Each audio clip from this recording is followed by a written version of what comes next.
Draft Mechanic is a proud member of Punchboard Media. Pull up a chair at punchboardmedia.com. Draft Mechanic, episode 97.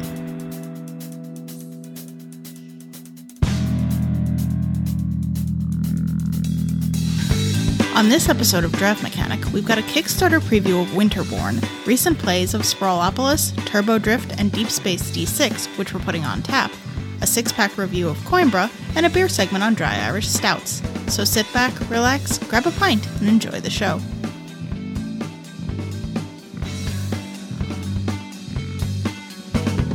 You've seen the future and it works to take a mile. The earth, all is for the best in the best of our world.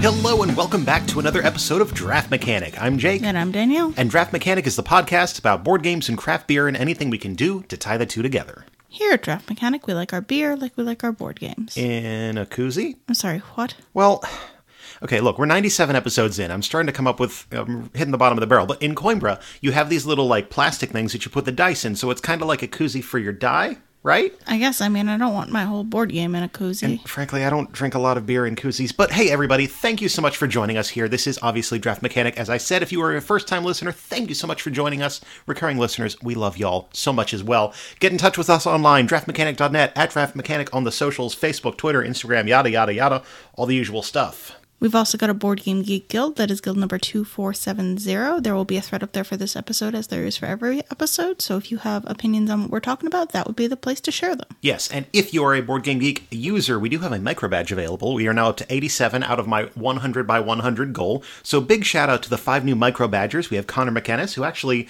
I demoed with for Grey Fox back at PAX Unplugged. Hey, Connor. I got Lindsay Grossman, Scott Ketchum, Eric Belland, and Ranger Rob.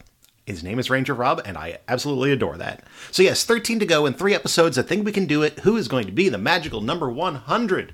So many badgers. I don't know, but we need 13 more of you. If you need that Geek Gold for that badge, by the way, just drop in. We've got a thread pinned, and it just says, hey, come here for the Geek Gold. We've got a bunch of Geek Gold from BGG support drives, so we are more than happy to give you some Geek Gold if you would like to pick up the Draft Mechanic micro badge. If you happen to be in the Charlotte, North Carolina area, we do twice monthly meetups. Our next meetup is going to be on the 3rd Tuesday of the month. It is always on the 3rd Tuesday of the month. And that is going to be at Salud Cerveceria on March 19th. We also do a meetup at Good Road Cider Works on the 1st Thursday of every month. So if you cannot make Tuesday, or you're listening to this more than a day after it came out, which is a reasonable thing that someone might do, then we will catch you at the beginning of April. I'm always kind of looking forward to the next Salud meetup because I get to have one of their amazing pizzas, and that time is quickly approaching. The salad is really good, but the pizza, the crust, their stone fire pizza thingy, I don't know. If you've been to Salud, you know, and if you haven't, come hang out. It's delicious. And they were recently visited by the guy who made that pizza oven, by the way, and he approved of their use of it. From France or something, I think, right? Or Italy? He didn't just come from... I thought it was Arizona. Oh, okay. Well, hey, it's a good pizza oven and good pizza. But anyway, other show news to talk about. We actually have a little bit right now. The Geek Way to the West Bottle Share event has been officially announced. We are doing a bottle share teaming up with the Mile High Game Guys. And if you are interested in more information about where and when that will be taking place, you can get it at our website. And I'm going to say this because it is fun, boardgames.beer/events. Yes, I got the link redirection working just fine. Good. Also, if you happen to go to the Geek Way to the West events page, I don't know if there are any of the tickets. They arbitrarily gave us a certain number of available. If there are no spaces left, still come on out if you're at Geek Way. Yeah. We're not collecting tickets or anything like that. We are technically collecting tickets, but we're not required. But we're not going to have to pin them to people. No, maybe. I don't know. Is it pin the ticket on the attendee? No. It's a special kind of game. Don't do that at a bottle share ever. That's assault. But if you would like some information on that, like I said, boardgames.beer/events into your web browser will take you to the page. You scroll down a little bit, you'll see a little image for the Geekway bottle share. It'll tell you the time, location, and all that stuff. And let us know on Twitter or anything if you're attending. And also, obviously, you can grab a ticket there, too, which we have aforementioned we will not staple to you, probably. Danielle, you got some news, right? I do. It's not show news, but it is actual the world news. If you've listened to us for a while, you've probably heard us talk a number of times about the 25,000 barrel brewing cap on craft breweries in North Carolina, which is something that friends of ours who are in the brewing industry around here have been working for actually over 2 years to get overturned. And recently, it was announced that a bipartisan bill was going to be introduced into the North Carolina legislature to move from the current franchise law, which is what the current system is called, where any brewery that makes over 25,000 barrels must contract with a distributor. And that gives the distributor not only control over the sales, but also the marketing, the delivery, the quality control, and the pricing in perpetuity. And there's not really a way to get out of that, even if you were to go underneath the cap. Once you hand over that control to a distributor, they have it essentially until the end of time. And whether you like it or not, they're in control of that. The new system is actually going to introduce a mid-sized independent brewery classification. Breweries that are put into this category can produce up to 50,000 barrels in a year without contacting a distributor, and if they produce under 100,000 barrels, they can still maintain their status in this category, which is really exciting because it means that breweries that want to expand within the state, and breweries are already approximately a $2 billion industry in North Carolina, but these breweries that want to expand, some of which have already shrunken back out of markets they had expanded into to stay under that cap, are going to be able to more effectively manage their distribution and their own quality control and their pricing structure and all that type of thing. This is a major win, and I'm really happy to see that both sides came to an agreement on a bill that could get through the legislature. This is an example of people actually taking steps forward when they had previously been deadlocked, which is a refreshing thing to see in the news. Yeah, very true.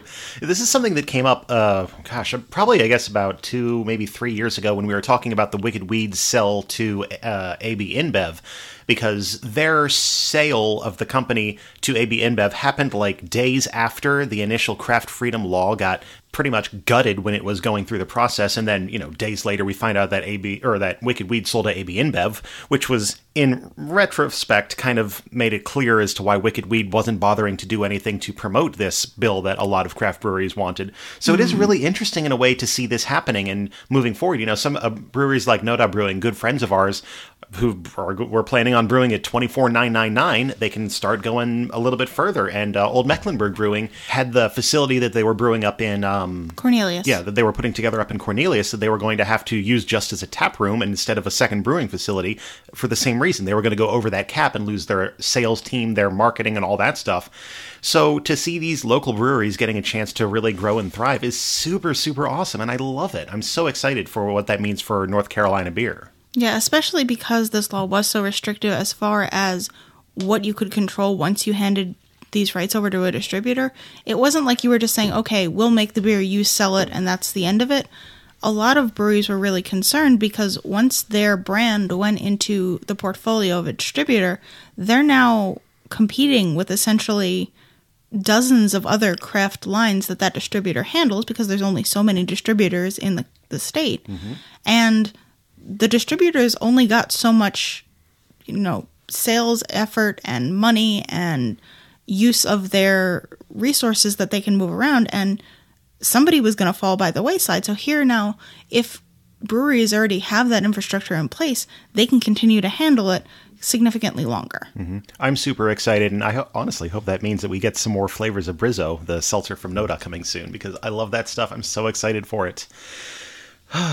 In completely unrelated news came out this week that CMON Limited is going to sign a exclusive distribution deal with Asmodee North America in the North America region.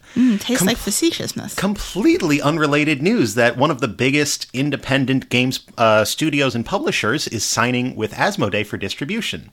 They've already, pretty much been distributed by Asmodee in Europe and a lot of European countries, but this is really kind of interesting, and obviously I'm joking that this is obviously clearly related to what I was talking about in the previous segment here about how Wicked Weed all of a sudden is like, oh yeah, we're just going to get distributed by Budweiser, no big deal.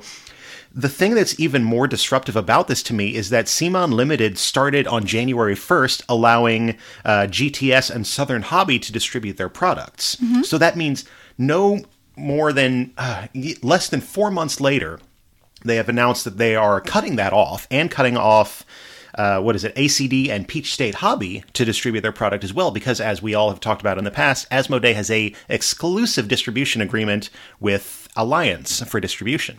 So here we are, kind of in a eerily similar situation where CMON, a really darn big board gaming company, is signing an exclusive deal to distribute with exactly one distributor, meaning that a whole bunch of local game stores, if they weren't already on the Alliance thing, I don't know how they've held out this long, because it's the only way to get a whole bunch of the Asmodee studios and stuff like that. This is another source of revenue that's going to be forced into that Alliance channel. And it means bad things for other distributors, in my opinion. And I'm sure that there are some local game stores that are going to start feeling a squeeze on this as well. That's my personal perspective about it. I was surprised to see this come so quickly after CMON kind of loosened up their distribution, to see it go so wide in the other direction, or I guess narrow in the other direction. But I don't know. Danielle, you got any thoughts on this? I mean, I am slightly worried about it because of the fact that Alliance was already the main distribution channel for so many other games. I am slightly less worried about it looking from a friendly local game store perspective, because I assume at this point everybody's got some kind of Alliance channel that they can get games through. Otherwise, they're missing what feels like a huge chunk of the games that are released, especially the big name games that are released. Now, of course, this doesn't mean that CMON Limited is magically selling to Asmodee in the next 9 to 12 months, but if you want to go back far enough in draft mechanic, you can hear me say about Wicked Weed, hey, they're getting distributed by Budweiser. I wouldn't be surprised if we see them sell in the next year or two. I hate being right about these things. And honestly, I don't love CMON's games. I'm not a big miniatures kind of gamer. We haven't played any of the Arcadia Quest stuff that's been on the shelf for like a year and a half. Masmorra was okay. Rising Sun is a game that exists as well. It's going to definitely get me a lot of money on resale. I'm a little fatigued by it. I'm a little fatigued by Asmodee buying up big things. I kind of thought that CMON, if anything, was going to be a studio that was able to capture up some other smaller publishers so that, they could become kind of a second choice. But when your second choice just becomes part of the first, it's not really a choice. I don't know. Seems kind of a wicked deal to me. But I feel like we should probably just move on to Kickstarters at this point. Danielle, you got the updates? I do. Wavelength from Alex Haig has finished its campaign with $324,000 of its $30,000 goal. It had 8,674 backers. They unlocked all of their stretch goals, so it'll be loaded with stuff, including more of those spectrums that you are trying to position your little clue on. You can also still pre-order it if you missed backing this, so this is going to be available going forward, but the Kickstarter is now done. Yeah. One thing about that, one of the cool upgrades, they totally tricked out the box that has the spectrum and the dial and all that stuff. I highly encourage everybody to go check out what that looks like on the campaign page, because it's super sweet. And this thing's only like $29, or at least that's what it was for the backing level. Super, super good value there. You mean like the little component, not like the actual box. Well, the box is the component. Yeah, the insert of the box is the entire component of everything. It's really cool. I encourage you to go check it out. All right, High Rise from Formal Ferret Games is still funding. It's at $30,000 of its $50,000 goal with 496 backers. This is ending on Monday, March 25th, and this is the second campaign. So if you are, for some reason, searching it and you see the one that was canceled a couple of weeks ago, this is the second campaign that is available without the 3D miniature plastic pieces. Yeah. Gilhova says that it's still on track to fund, but I'm really bummed that more people aren't picking up on this game. I've been a very vocal proponent of this game online and on the show here. It's really, really good. Yeah, it's really fun. I want to play it. And our final update is Winterborne, which we're going to be talking quite a bit more about in this episode. But that is currently funding at $30,000 of its $20,000 goal with 857 backers. It is ending on Friday, March 22nd, so the Friday after this episode releases, and it has unlocked 8 stretch goals and upgrades, including a solo mode and wooden bits for all the resources. There's a wooden first player marker that they unlocked. It's got quite a bit of upgraded component stuff going on as well. Okay, so in new Kickstarters, I'm bringing 2 to the table today. The first one actually has 2 in the name, and that is Glen 2, Chronicles. Gotta have a colon if you're doing a sequel. right? One should always have a colon. This is coming from Funtails Games. It's well-funded, $120,000 of its $40,000 goal, with almost 2,000 backers. This one ends on Thursday, April 11th. It is an estimated delivery of October 2019. For $67, you can back this, and that is the only pledge level. This is a reissue and refreshing and rebuilding of the classic and kind of oft-requested out-of-print title Glenmore, unsurprisingly. But more than just being a straight reissue, it's kind of like one-third all the stuff that was great about that, one-third updated stuff that they wanted to do a little bit better, and then one-third of it is completely new content. The basic conceit of Glenmore is that it's got this big round rondel of tiles around the outside of the board, and it's the last player goes next thing that you'll see in Tokaido, and also in High Rise that we were just talking about. Mm-hmm. Whoever's furthest back on the track will be the next one to go, and you're going to be taking tiles out of this rondel to place them into your personal tableau, and as you get those tiles, you're going to activate both that tile and adjacent tiles to it. You're going to be gaining resources, converting stuff, doing all your classic Euro-y mechanics. You've also got some movement and some other stuff. A thing that's really interesting about this is the way the scoring works. The scoring relates to positions of other players, so as you're scoring in each round of the game, you'll score kind of relative to how far you are ahead of a person who's the last place in that particular resource. And then at the end of it, there's actually going to be kind of a balancing thing that you will score, or you'll like lose some points depending on how much bigger your tableau is than whoever the player is in last place. So it's also a really cool efficiency puzzle as well. So kind of like the rat tails in Quacks of Quedlinburg. Yeah, kind of a similar thing to that. The thing that's super awesome about Glenmore 2 Chronicles, instead of just being, again, a reissue and a revamping, a second edition, as it were, is that they are working with other designers and also designing additional modules, so that this game comes with 9 additional quote-unquote Chronicles expansion modules. Super cool stuff, and it looks like they're all going to be all sorts of weird different stuff, but really cool names is Klaus-Jürgen Werda, our boy, is doing one of those Chronicles. Also, Arv Fuller, who's a designer I did not know anything about. I haven't heard of his games, but seems pretty well respected here. And this is the interesting catch. This one is going to be distributed by Renegade Games after this Kickstarter ends here in the US. We've been seeing Renegade doing this a lot with a lot of stuff. Obviously, they've got a connection with Garp Hill Games for the Raiders of the North Sea and Paladins and all that West Kingdom stuff. But I chose to back this because it's going to come with additional content that's not going to be in the Renegade retail release. The 9th Chronicle itself is a Kickstarter exclusive and will be available as promo content from them later if they're at shows, stuff like that. I'm sure Renegade's going to have a way to get it at some point because, you know, Renegade's a smart company. They know how to get content and sell it. But at the same time, the Funtails Productions is a new company that is coming up, and they're signing these deals with these other small distribution and publisher arms to keep this game kind of in the public eye. So I think it's really cool. I've played Glenmore, original Glenmore, a handful of times, and it's a really cool game. I love that rondelish kind of last player next mechanic a lot, and I'm super excited to see this game come back into print. I know a lot of the folks in the Punchboard Media Slack were very excited about this. Mm-hmm. The thing that's kind of interesting to me is I don't remember in previous to this Kickstarter coming out, anybody going like, you know what I would like? Glenmore, but just different enough that it's not Glenmore. Like everybody wanted Glenmore because they wanted Glenmore. So yeah. I'm a little curious to see how much the changes are going to affect the gameplay and whether they will be beloved or less than beloved by the Glenmore fan base, of which I do not count myself a part of or not because I've not played it. But, I mean, there is certainly quite a bit of buzz around this, so yeah. I'm hoping it does what everybody wants it to do. Mm-hmm. Me too, and I'm super excited to play this. I'm glad it's back. Yeah, check it out, Glenmore 2, Chronicles. Not Chronicles. Don't play anything called Chronicles. Oh, no. All right, next one up is coming from Adam's Apple Games. They previously did Brew in USA. This is a game called Thrive. It is currently funding at $14,000 of its $8,000 goal. It's got 423 backers, and this one ends on Friday, March 29th. It has an estimated delivery of October 2019 and $35 to back it and get a copy. This is an abstract strategy game that's going to remind you a lot of kind of like an Onitama kind of thing. In that you have your grid, it's a 6x6 grid, and you have your 6 pieces on your side of the thing, and you're going to have interesting movement requirements that will dictate how your pieces are going to move around and capture the other player's pieces. So here's what makes this really interesting. Each of those tiles that you have, they're called Lotus tiles, are a 5x5 grid of holes. So you have kind of like a 25 square grid of holes that you're going to start with a peg or two in. You have a peg in the center hole and a peg in the hole above the center hole. And depending where the pegs are in that tile is what the movement of that tile has. So on your turn, you're going to move one of your tiles. Obviously, your first tile is going to move one step forward. And then you're going to place 2 pegs anywhere into your set of your lotus tiles.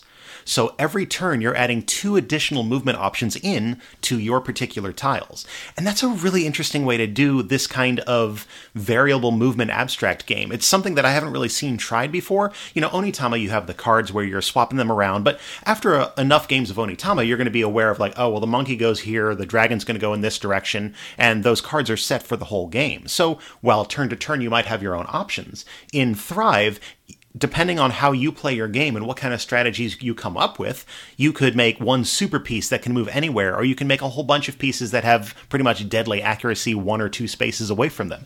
It's a really interesting and super just strategy divergent kind of way to tackle this kind of abstract, and it's got my eye.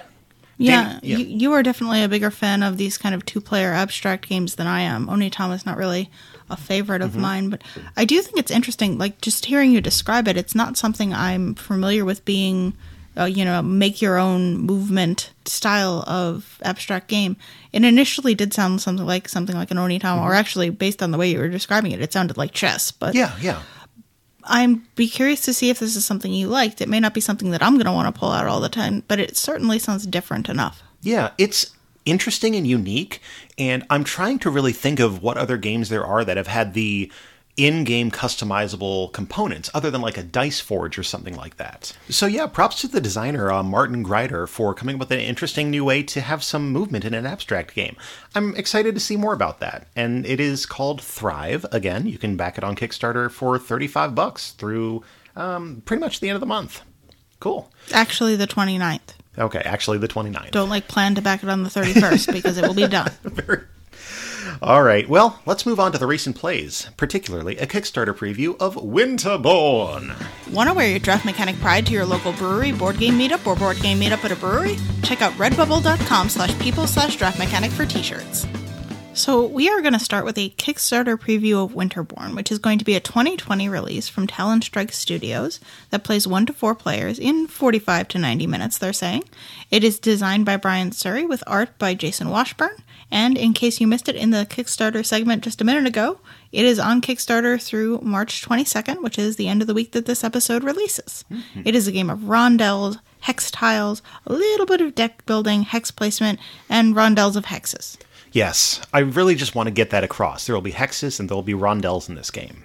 And it's kind of an aside before we get into this. I really find it interesting that Brian Suhre has 3 different games that use rondels in completely different ways this year, and I love it. Brian, A+, cool stuff. But let's talk about this one. Let me tell you about Winterborne. So Winterborne is a worker placement rondel game where you have 3 different workers, and you're going to be moving them around your own personal board that is also mirrored in the center by a giant hex of hexes. And I'll talk about this in a second here, but basically, as you move your workers around the 6 action spaces on your personal board, you're going to be able to activate the action tiles that are next to them. And as you build out more and more of it, you're going to have more action tiles around each of those action spaces. I'll describe the center big area first. So you have these 6 really large hex tiles that are laid out in a hexagon, because hexes. That's what we're doing here. It just looks like a ring, dude. Well, I mean, it's a hexagon of hexes. Okay. Hexes is. And each of those hexagons is going to have a different terrain type. Your personal player board is going to mimic that in a way. You have that central ring of 6, and then you have these gray worker placement spaces that are around the outside of that. Between each of your worker placement spaces is another hex that you're going to be able to expand one of those center territories into, depending on how you use your workers and expand out extra tiles. The giant center board also is going to store the cards and the spoils tiles and some trading cards that you get that you're going to be interacting with on your own personal board. So you're going to be doing a lot of looking back and forth between your little board and also that center board, because the stuff that you have on your board is not going to be the same as what other players have on their board in terms of where they've expanded out territories into those additional action spaces. Now that you get kind of a sense of what the game is going to look like in terms of that, I'm going to talk about how you actually move your workers around. This is done with a deck of cards that's kind of like a deck building game where you're just adding a handful of cards over the game. You start out with 6, and each of these cards has a few different pieces of information on them. In the top left corner, you'll have generally a set of 3 symbols, and you're going to choose one of those 3 symbols. The first one will be the type of worker that it can activate. The second one will be a number of how many movement spaces it can be, and the third one will be either a resource or something that activates another card. So for example, if I want to move my warrior meeple around my personal worker placement thing, I'm going to play a card with a warrior card. I don't get the movement off that card, I just get to activate the warrior worker. I'm going to play a second card with that for its movement value. So maybe I'll play warrior 3, and then I'll take that warrior and move 3 spaces clockwise on my personal rondel. Once that worker moves, they activate where they land and take an action related to one of the spaces around them based on what kind of worker it is. So overall, you have 3 workers. You have the warrior, which as they move around the board is going to conquer the empty spaces between your boards and add in additional tiles. And they can also build buildings and stuff like that because I guess they're warriors that also have a penchant for crafting. You have a shaman chief that is going to move around and do trading actions based on the trading cards that are on the adjacent tiles big hex in the center of the board. And they also have a way to just generate resources if you need to just generate free resources. Sometimes you're going to need resources. You're going to need a lot of resources. And then finally you have the explorer, which is a boat, and as the boat sails around from action space to action space, they're going to interact with the cards that you can take off of each of the giant center hexes to kind of add that deck building element in there. The cost to explore is going to kind of progress as we go on through the game, but we'll talk about that as we get into it. They can also give you hams, which are a resource that you get throughout the game and that you need to spend to do, I believe, the building action requires ham. Yep. And don't think about that one too much. Ham is important. Well, no, you feed the worker as he's building. He eats a ham. I'll make a house out of ham. The explorer is going to make hams for you. So, the game is going to progress in a number of seasons as well. You obviously have your spring, your summer, your fall, and then your winter, because this is Winterborne and the game ends in winter. Yes. Each of the seasons of the game, the timer is a little bit variable. It's going to depend on the number of cards that are stacked up on a season board, and as you explore the spaces out on the giant hex and take those cards into your personal decks for that deck building thing, you're going to add more cards onto those spaces from that particular season. As you go through the seasons, obviously the cost to explore are going to change, like I talked about. It'll go from any resources to, I think it's a shield and a ham, and then to a shield and a coin, or maybe it's backwards there. But after you finish all of the fall cards, you're going to pause until everybody's had an equal number of rounds, and then in winter you're going to have exactly 3 rounds to finish it out. At the end of the game, scoring is going to be done with a number of ways. You have scoring based on the buildings you've constructed times the different, or the number of particular province tiles you have. Like if you're yellow province, you've grown out into both of its neighboring spaces, you'll have 3 there. And if you built a building on all 3 of those spaces, 9 points for you. You'll also get points for resources and for cards you have and for favor tokens you've accumulated, and also for sets of cards you've collected, both in terms of different types of cards. There's a bunch of different types of cards you can get. And then there are also these banner cards that you're going to be adding into your deck that will give you endgame scoring conditions to go for. Like maybe this one wants you to have a whole bunch of this type of card, or maybe this one wants you to have not grown out into your particular spaces around your board. They're all different, and there's a bunch in the game, then you choose which sets of those banner cards you want to add in. So at the end of those 3 rounds of the game, you will score, and everybody will decide if they are the best Viking in Winterborne. Vikings. Brian's Viking game. So, the word that generally comes to mind when I think of Brian's series games, and we've played Coldwater Crown, we've played Paradox, the word that I always think about is interlocking. And it's because I feel like every decision I make in one of his games is going to impact a lot of other decisions.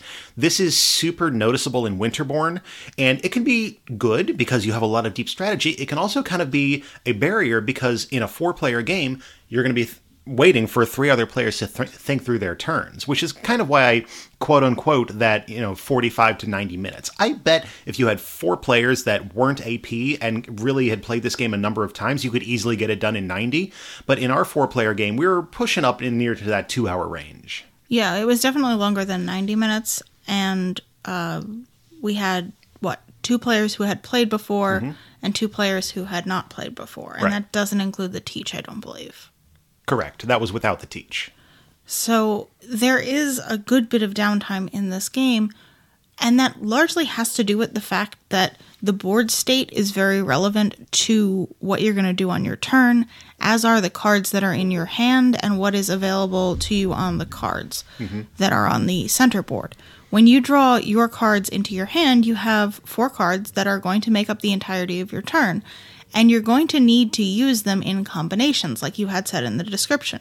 So if I have 2 cards that have the warrior and 2 that have maybe some resources that I wanted, I'm going to have to decide which card I want to use as the warrior, if I'd like to save this one card just to get the straight up resources, or if I'm going to use it as motion for that card with the warrior, because there are different amounts of motion on different cards. So maybe I really want to go 2 spaces, but the only card that allows me to go 2 spaces is also the one that gives me a ham, and I really want a ham because I want to build a building on my turn. I really want a ham because it's almost dinner time.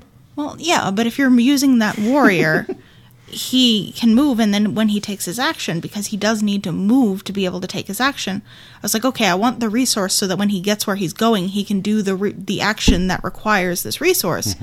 But if I use that card for the resource, then I don't have the motion to get him where I want him to do the action when he gets there. And if you change any part of that plan, you then have to reprioritize which cards are going to be what. If I decide I really need to use the card I was planning on using as the warrior as motion or a resource, I now have to restructure my entire combination of cards so that I can use something else as the warrior, and then I still have enough motion to be able to move the guy and enough resources to be able to do what I want. And on a lot of your turns, you are moving 2 different pieces, so you really need to focus on how each piece is moving and where they're going to end up and what they're going to need to perform the action that you want them to do when they get there. If they land on a different space, maybe you want them to perform one of their other actions. So there's a lot to think about if you want to play this game well, and you should want to play this game well. It's a really interesting game and everything works together. But that does mean that if you're not familiar with A, what you start with in your hand, or B, the way that moving around is done and the way you need to build out on the board and what possible cards there are, what allies there are to trade with, it can take a little while to decide what you want to do with all of this information. I totally agree, and there are definitely people that I play with regularly that I would not want to play with this game with, because I know it would very, very, very increase the amount of downtime in the game, which, again, if that is something that you know about and you know what kind of game suits your game group, you're going to be okay with this. One thing that I do really appreciate is that there is a little bit of mitigation in terms of what cards you have. As your Vikings go out there and conquer more territories, you get these spoils tiles, which sometimes can be like an extra scoring opportunity for a different one of your provinces, but a lot of them are like, this is a worker activation, this is a movement number, and I loved having those tiles that I could have off to the side and have that one use of, okay, well, I've got these 4 cards in my hand, I don't want to spend this card for my movement, I'm going to spend my 2 spoils token here that will allow me to make those 2 movement spaces. There is mitigation, but one thing that is important to note is that in a 4-player game is the same number of spoils tiles out on each of those spaces as it is in a 2-player game, so in a 4-player game they're going to go super fast. Yeah. Another thing that allows you to mitigate what you're doing with the cards in your hand is there are certain cards that are the wilds, or even some other cards that can be put into your reserve on the side of the board. There are 3 spaces in your reserve, so you can have up to 3 cards there at any time. Wilds automatically go there, but there are other cards that you can get from exploring that can be placed there for use on later turns. And what they essentially do is give you an opportunity to perform the action on the card whenever you play out a card from your hand which has the wild symbol instead of a resource symbol on the bottom. So maybe the card that you have in your wild space allows you to move your boat forward or back 1 space on your rondel and not perform an action, which is really great if you don't have the movement card that you exactly want to get your boat to a specific place. Then you can play a card to use a wild. You're still using one of the resources from your hand because you have to play that card to activate the wild. But it may allow you to do something that you wouldn't otherwise have been able to do with what was in your hand. And that means that you have a little bit more power over the fact that you drew what you did from your hand. Your deck is never going to be a huge deck. You're never really going to have more than, I would say, probably 2 full hands, maybe a little more than 2 full hands in your deck. but especially in a higher player game, because other people are going to be taking those cards and you'll move through the seasons faster. But if you have those additional wilds tiles, not only do you have the portion of your deck, but you have those additional options that you can activate if you have a wild card.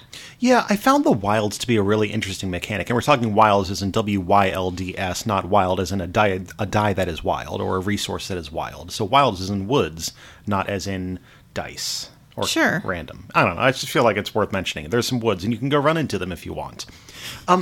I used some wilds in one game, and then in our 4-player game, I didn't use a single wilds card, and I felt competitive in both of them, and I really liked that about that, is that there's this cool mechanic that you can use that does allow you that mitigation, but in that second game, I found myself putting other cards that were that kind of reservable card into the side, so I was able to save them off to the side, and then at the beginning of your turn, after you do your draw, you can choose to grab those cards up, kind of amplifying your hand for one round.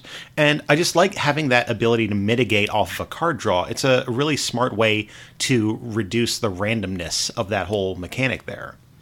Now, those cards are also useful because they contribute to the sets that you're going to be scoring at the end of the game. So if you're not taking any wilds cards, then you're also not putting those wilds cards towards the sets of the 4 different types of cards which are scored at the end of the game with sort of, triangular scoring? Yeah, 1, 3, 5, or 1, 3, 6, 10. Yeah. The other thing is that there is a space that you can trade with, and each of the trading spaces, I think I mentioned this a little bit before, each of the trading spaces has sort of like a theme. So you're always going to be trading a spoils tile that you have taken to get a certain benefit, and they always want a spoils tile in order to get that. There is a trading space that always gives you a point for each of your wild cards, and it will require different things, but that's what it is. And you can get I think in one of our games I got 2 of them and a bunch of wild cards over there, and it does allow you to sort of compound scoring, because you're scoring not only for the cards themselves, but you're scoring for those allies if you are doing that trade action, and it's giving you a little bit more flexibility. Now, there are a good deal of wild cards as compared to, I think, each of the different sets of banners, and so it is an opportunity that you will have, and I think it's a kind of a good thing to focus on. It gives you a lot. So I'll say, I really enjoy the depth of strategy in Winterborne. I'm looking forward to playing more. I'm really excited to see the final product when the Kickstarter delivers. Obviously, I'm a big fan of Brian Suhre. This was a day one back for me. I will say, if you have AP players, or if you don't enjoy getting deep into, granular strategy of how stuff works together, you're going to struggle with this. I found it super rewarding, and I feel like people that have listened to us and kind of vibe with our game plan might have some good fun with this. Yeah, I also enjoyed playing it, but I will say if downtime is a thing that bothers you, that is going to be something that happens in this game, especially if you play it at 4 players. It was not nearly as bad and worked just fine at 2. We played it a 2-player game, and it was still quite fun. It wasn't one of those games that is kind of not great at 2. But at 4, there is certainly some downtime on this one. I really want to go with 3. Like, if it was you, me, and Will or somebody, with 3 of us that have played it before, I bet we could really crush that thing. I'm going to have to try that out. Cool. Winterborne. It's on Kickstarter now. So for our next set of recent plays, we actually grabbed some of the wallet games from Button Shy. We've got a number that we've been going through. We talked about Circle the Wagons in the past, and we're looking at the stack and just like, we need to talk about some of these games. So we're going to start out with Sprawlopolis, a 2018 release from Button Shy Games, plays 1 to 4 players in 15 to 20 minutes. This is designed by Stephen Aramini, Danny Devine, and Paul Kluka, with art by Danny Devine. This is a game of card-laying, cooperative play, and no, I meant the road went the other left. Sprawlopolis, if you have played Circle the Wagons, is going to feel very similar to Circle the Wagons, and it is not a surprise that those are the 3 designers of Circle the Wagons. This game is sort of the cooperative take on how that game plays previously.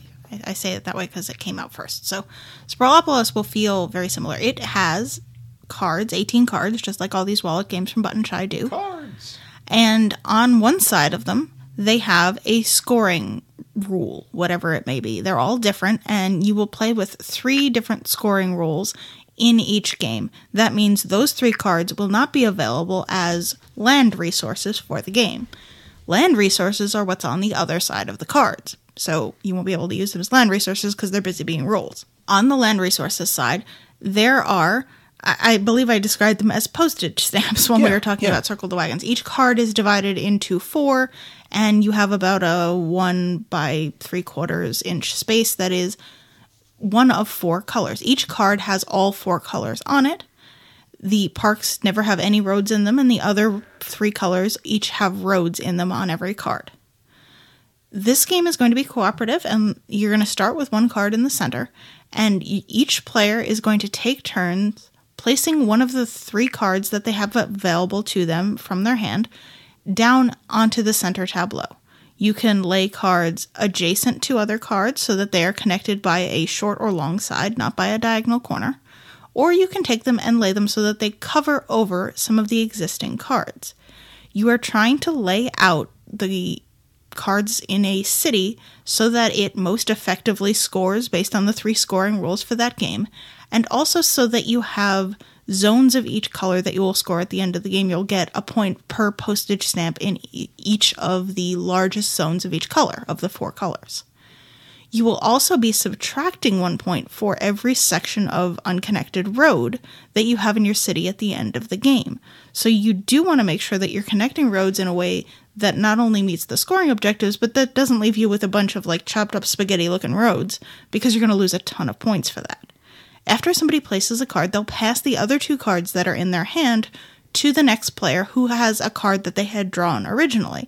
Then the player who just played will draw up 1 card so that when cards come back around to them, they'll be adding cards to the deck. You're going to place this out, everybody taking a chance to place from the 3 cards that have been given to them and were in their hand to start with, until all of the cards are placed out. And then you will score based on the largest section of each color, subtract your roads, and then score based on the scoring cards. Each of the scoring cards has a number on it, and the 3 scoring cards that you've used for this game, you'll sum up the number that is listed on it, and that's the score that you're attempting to beat once you figure out your total score. If your score is higher than the sum of the 3 scoring cards that you used in that game, then you have won Sprawlopolis. Congratulations. Hooray.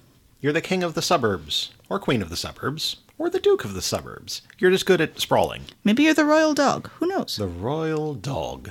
So I had actually played Sprawlopolis solo 3 months ago after we first got it, and I got most of the way through the game, and I was like, oh, this is a really cool placement. But this is the first time we've played it together, as played it obviously as a 2-player game. And I gotta say, the experience of playing this game 2 players is way different than 1 players. Primarily, I bet. because the cards, even though I pass you and I know exactly what cards you have, no matter how much we talk about it, and the game encourages you to talk openly but never show your cards, I'm amazed how much difficulty there was in communicating back and forth about what card could go where. Yeah, because you can even go down and say, I have a card that has a green that's going to cover right here, and then it's got red here, gray there, blue there, and the line goes this way. But when you're looking at these cards and they've all got all of the colors on them, your brain just doesn't process that. And I can imagine in a 3 or 4 player game, this being even worse, because then you're trying to communicate all the cards that everybody says they have to best meet the rules that are on the table. I would mostly want to play this as a single-player game if I were to play it again. Yeah, you're not wrong. You get to know everything you've got going on, and you can be super strategic about it and build it out exactly like you want. Now, the fact that each card does have all of the colors on it, and that the colors behave similarly every time, I think is interesting and does make it more of a puzzle than it is just sort of a luck-based thing. The comparison to Circle the Wagons feels most apt here, because in Circle the Wagons, not every card has all. There are 6 colors, so each 4-section card can't have all the colors. And in fact, some of them will have multiple of the same color, because in that game, not only do you have colors of terrain, but you have symbols that go on top of them, and they're not always matched up the same. Mm-hmm. So in that game, you see everything that's available to you, but you need to take advantage of the opportunities that are best for you. In Sprawlopolis, almost all of the opportunities are presented the same. It's just if the arrangement is what you need for a specific location. You're always going to have a green postage stamp on your card. Mm-hmm. It's just a matter of whether it's in the right corner for what you have and what it's next to, and whether you can link it up to different, groups that you're trying to make the scoring work properly. But you always know that there will be one park which has no road, one red, one gray, one blue, which each have a road in them. So it's really about a puzzle. And you see the card that somebody's going to be drawing, or I guess that you're going to be drawing when you pass the cards off if you are the player who is placing out, because the deck is face up, so you always see the next card that's going to be coming out. So you can plan for what you're going to do now and then what the next card is. If you're playing solo, that's just the next move, whereas if you've got more players, that's not the next move. It may be, in a 4-player game, it may be 3 moves from now. Oh, yeah. I think that this game really lives on the scoring variability as well. So the back of every one of the cards is one of the scoring conditions, and I was amazed at how much differently it played when we played 2 games back to back, because we had completely different scoring conditions for both of our games.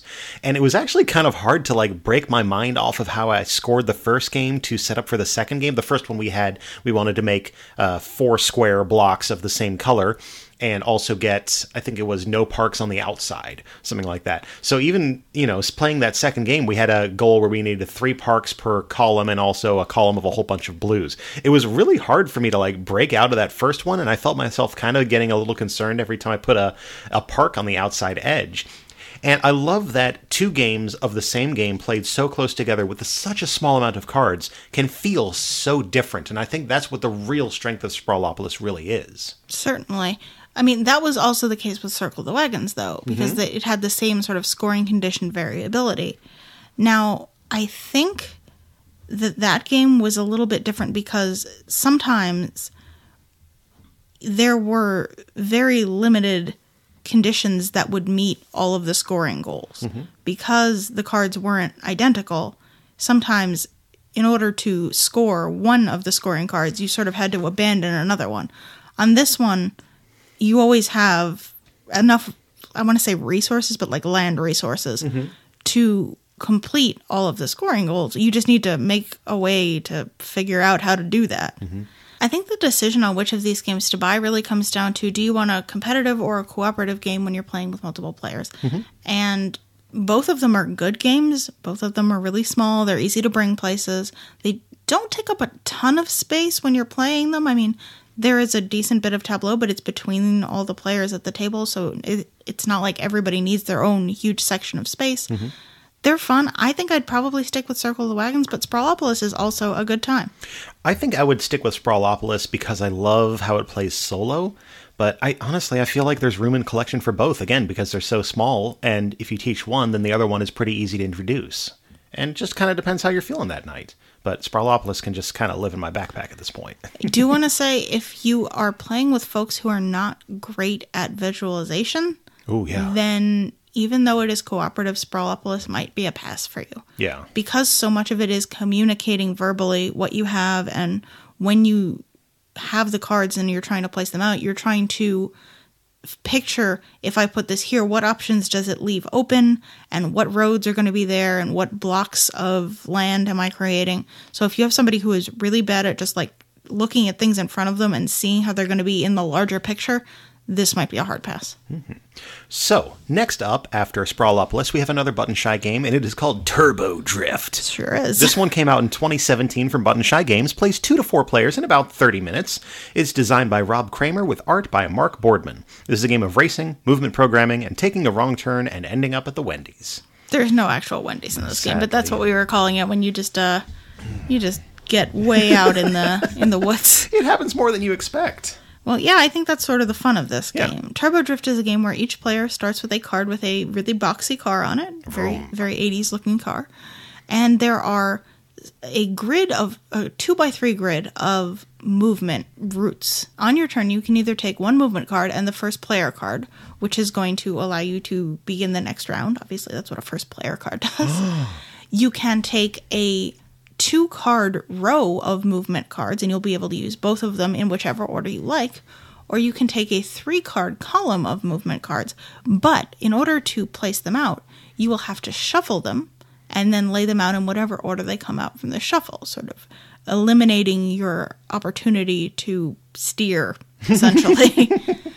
Once you've selected the cards you're going to use as your movement for the turn, you will place the flaming tire tracks behind your car and then start laying out from the front of that. You'll remove the car to get it out of the way so you can provide your route, and you will lay out the cards that you have so that the back of the card is in line with the start line of the card behind it. So, line up the cards so that they form a root. Once you've laid out all your cards, you will place your card back down with its back edge on the final root section that you have created. Unless, of course, you manage to crash into either an obstacle or another car. Kablam! In which case you will go back to the spot that was last not crashed into something, and you will place your card there. There is another option for movement that you get once during the game, which is to take all of the movement cards. Turbo! And shuffle them up, and then place them out in random order. If you happen to crash into something while doing that, you are eliminated from the game. Forever. Which, it's a fairly short game, but I guess it is worth saying that there is some player elimination if you did a dumb. Mm-hmm. It is push your luck, though, so you can choose to stop at any time, if Yes. you do decide. But before you crash into anything.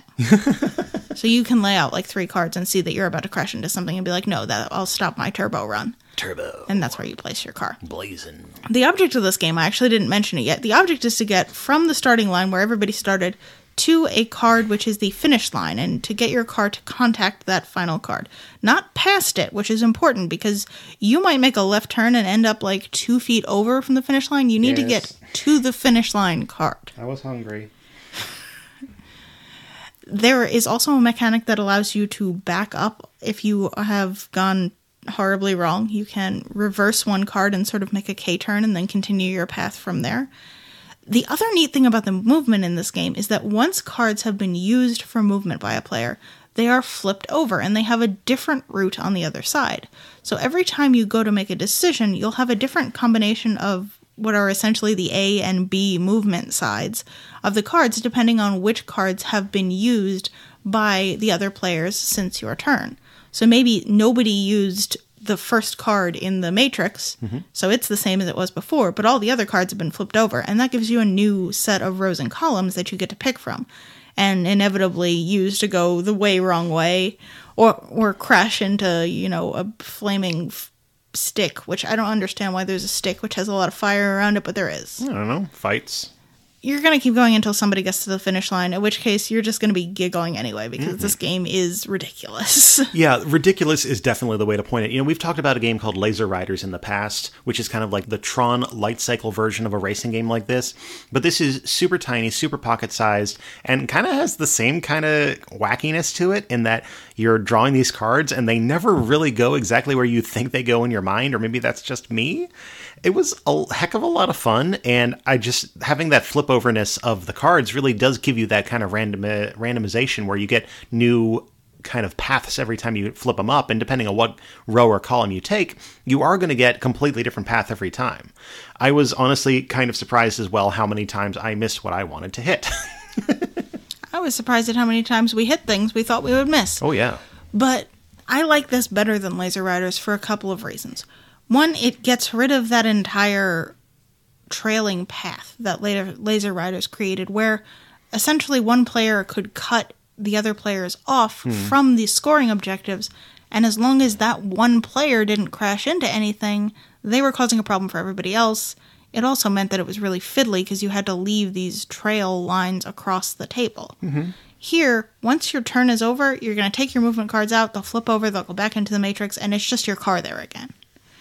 This also didn't have all of those weird length pieces, so everything was a standard size, which made it a lot easier to judge. Not that we were good at judging, but I felt like I had a better way to judge the length of a movement arc than I did in Laser Riders, where you have 5 different sizes of pieces. So if your brain is operating on a slightly bit wrong scale, you could really get your movement all screwed up in that game. Whereas in this, it's okay, it's card size. Everything is card size. It's standardized a little bit. I actually found it harder for me to judge where my cards were going to end up in Turbo Drift, which I guess is kind of weird. And I think it comes down to the fact that the card, the tire tracks, don't go 100% of the way across the card. Depending on the turn and the angle, they are different lengths. So maybe this one will only be about 2/3 of the way down to the card, and then it takes that sharp right turn.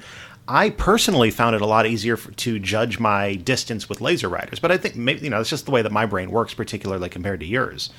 And I definitely found it harder than I expected to get where I wanted to go in Turbo Drift, which honestly was a lot of the fun. Like, I liked having my car go way off to the left or something and go around the back of the finish line because I completely misjudged what cards I took. It was fun, and it brings a little bit of, kind of that giggly anxiety to any kind of driving game. So, fun stuff. Yeah, I know. In the beginning of our game, you got to go first, and you immediately just cut my car off so that the only way I could go to get around you would have been to reverse. So I took one card. I didn't go anywhere because I would have hit you, and I took the first player. And then on my next turn, I was like, well, I'm already super behind. I might as well just take a nitro action, take all 6 cards and shuffle them up and see where I end up. And instead of stopping at a reasonable point when I should have, I just went completely off to the right side of the playing area and had to find a way to curve my way around, which took longer than I thought it would because a lot of the times when I went to pick, the cards that gave me a strong turn in that direction were face down. Oops. So my story for that was I decided, hey, wait a minute, guys, street racing is illegal. What are you doing? I'm out of here. I'm going to go get some French fries and hang out and not get arrested. And it was kind of funny that last turn of the game, we were actually neck and neck near the end there, and it really came down to the fact that the right card came up for me that I was able to get there. Primarily because I had to make 4K turns to get back to where I needed to be, but it is kind of interesting that we ended up pretty much neck and neck at the end. I wouldn't have expected that. Yeah, and I have a feeling with 4 players this would involve a lot more crashing, but because when you crash, you're not, unless you're doing that nitro action where you only get to do it once a game and you're just taking all the cards, if you just normally crash, you just place your car where it wouldn't have crashed into something and you get to go on your next turn. It's not hugely a problem. You don't feel like you screwed up super badly. This game is novel, and I guess that's what makes it fun. It's goofy, and your car is going wildly out of control. If you made this many turns when you were trying to drive in an actual race, I would be very worried about your ability to operate a vehicle. It's fun. It's fun a couple of times, and this is a good game to break out if you need to kill a couple of minutes. I don't think it's going to be the pride of anybody's collection, and I can see it is a little fiddly because you're trying to lay out these cards so that the tire tracks line up exactly and make sure that everything is lined up exactly. If you were playing this with 4 players, I could see it being a little fiddly. But if you're looking for a kind of a goofy racing game, I would certainly consider this over Laser Riders. It might be something to check out. I'm not going to say you absolutely have to buy this game, but it was fun enough. Yeah. A quick word on Button Shy games. I don't know if we've ever really talked about them in depth before, but the publishing model of Button Shy is really interesting. All of them come in kind of a plastic, almost kind of like business card wallet kind of thing. I was going to say, I know we've talked about this because I've said leatherette wallet before. Oh, right, yeah, we did Circle of Wagons. But all of their games are 18 cards, and I find that a really interesting design decision and a constraint that gives a lot of really interesting multiple uses of cards. Like we talk about the way that scoring works in Sprawlopolis and Circle of Wagons. The other thing that's really interesting is that Jason Tagmeyer of Button Shy Games runs a Kickstarter every month for that month's game. So if you pay attention to Kickstarter like we do, you'll see these things come up every month, and they're always super different, way interesting situations. We have one coming from Kickstarter soon called A Perfect Moment that is kind of like a manipulate the timeline kind of game that he pulls off in 18 cards. Well, not Jason, but the designer pulls off in 18 cards. So I super encourage you to follow them on Kickstarter and really just kind of keep an eye out for it. They also have a Patreon where you're able to pretty much Patreon for every game every month, and it comes with a whole bunch of extra add-ons and freebies, some little 1 to 4 card expansions. So a lot of cool stuff. I really like the Button Shy kind of way of doing things, and I'm sure we're going to talk about more of these as it comes on because we've got a handful more to go through, that's for sure. Certainly. Our final game that we're going to talk about in our recent plays segment is Deep Space D-6, and also the Endless expansion, which was part of the second printing of this game. This is a 2018 release, technically, because you got the second printing with the expansion. Originally, it was released by Tau Leader Games in 2016. There was a web release before that, but the first real release was in 2016. And then in 2018, they had the second printing with the Endless expansion. It plays 1-to-1 player in 30 minutes. It is designed by Tony Go, with art by Tony Go and Tim McBurney. This is a game of tower defense, but with a spaceship, and dice. And dice. So, Deep Space D6 is a solo game that's kind of had a bit of notability over the years, and I finally got a copy of this with the second printing of the Kickstarter that came in. I took it on the road with me when I was on the road for a work trip recently, because I've been meaning to get to the, get it played for a while. So I brought it with me to a brewery when I was on my trip, and just, sitting back there with a pint and kind of dug into Deep Space D6. It takes up, just a little bit of table space. You have a kind of cardboard bifold board that's kind of about 8x6 that is your ship, and you'll be placing some Euro mini size cards next to it that represent different threats, and obviously rolling a bunch of dice. So don't roll dice into the trash can at the bar. Not that that happened to anybody sitting in this room. Just one die, and the trash can was clean, so it was okay. But the way Deep Space D6 works is that you are a ship on an expedition, and you are trying to get through this deck of threat cards. The threat cards are going to be flipped over as you roll your dice. Sometimes you'll have your sensors will, reach a certain limit, and you'll have to flip over a card. And then in addition to that, every round you're going to be flipping over a card so that you don't have rounds where nothing happens, which is good. The cards that flip over will be different kind of attack ships, or natural hazards like an asteroid, or some kind of attack cruiser, and they'll go on the right side of your board in one of the 4 spaces that are marked on the side of your little player board there, your ship board. Where it is on that is the health of that particular ship or obstacle, and as you use your dice to attack that, you're going to slide it down towards you until it eventually comes off. Your goal is obviously to go through the entire deck without having your ship explode, and then face off against a final boss, of which there is one in the base box, the Ouroboros, and then in the Endless expansion, there is another one called the Apex. So each round of the game, you're going to roll your 6 dice, and you're going to assign them to different spaces on your ship. This is actually where the interesting part of the game comes in as well, because depending on which ship you choose, the way your dice work are going to be dramatically different. Like, I played with one ship that was your basic, your attack dice go here and they deal 1, 2, or 3 damage. This one is, it fixes your shields. This fixes your hull. This one allows you to, laser beam something and tractor beam it this way. And then there's other ships that you can choose to play instead, that it's maybe like you have to put dice into these kind of charge spaces and then use your action die to unleash your weapons based on what those dice were. Or maybe this other ship will put drones out in front of you. You have to construct the drones, and then they'll kind of activate every round, and they'll stay out there forever, so you're not re-rolling again and again. But either way, you're going to be working your way through your deck and trying to get rid of these cards as much as possible. In addition to those external threats, the ships and the asteroids, you're also going to come across some cards that are internal threats. Maybe it's like you have a crewman that gets distracted, and this card will go off to the left side of your board, and then it'll take a die, and it has to hold there until you roll a specific thing on the threat die. Maybe, some other ones will do other things, and you'll have an opportunity to kind of do dice assignment directly to them to clear those out and remove whatever, persistent effect they are.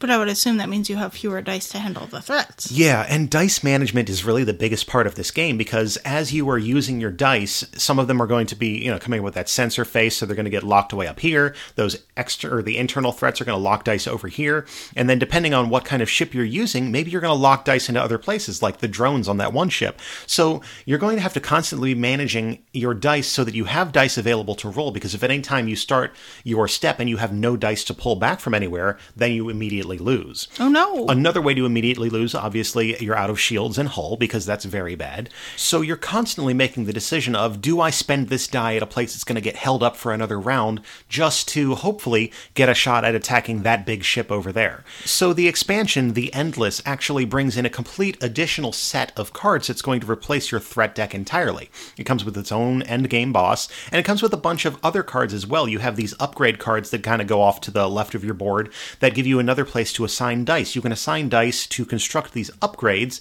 and you're going to move a little cube tracker up them, and once they are constructed, you flip them over, and it gives you another special power to assign your dice to. I think there was one, for example, that was like a super cannon, and I could assign a tactical die over there and then roll the D6, and if I got a 1 or 2, it did 4 damage, which is huge. It could destroy anything on the board. But obviously, it's a 1 out of 3 shot of actually getting that thing to activate. So some fun stuff like that you can choose which ones you want to build. In the game that I played with the Endless, I got 3 of them built of the 6 available, for example.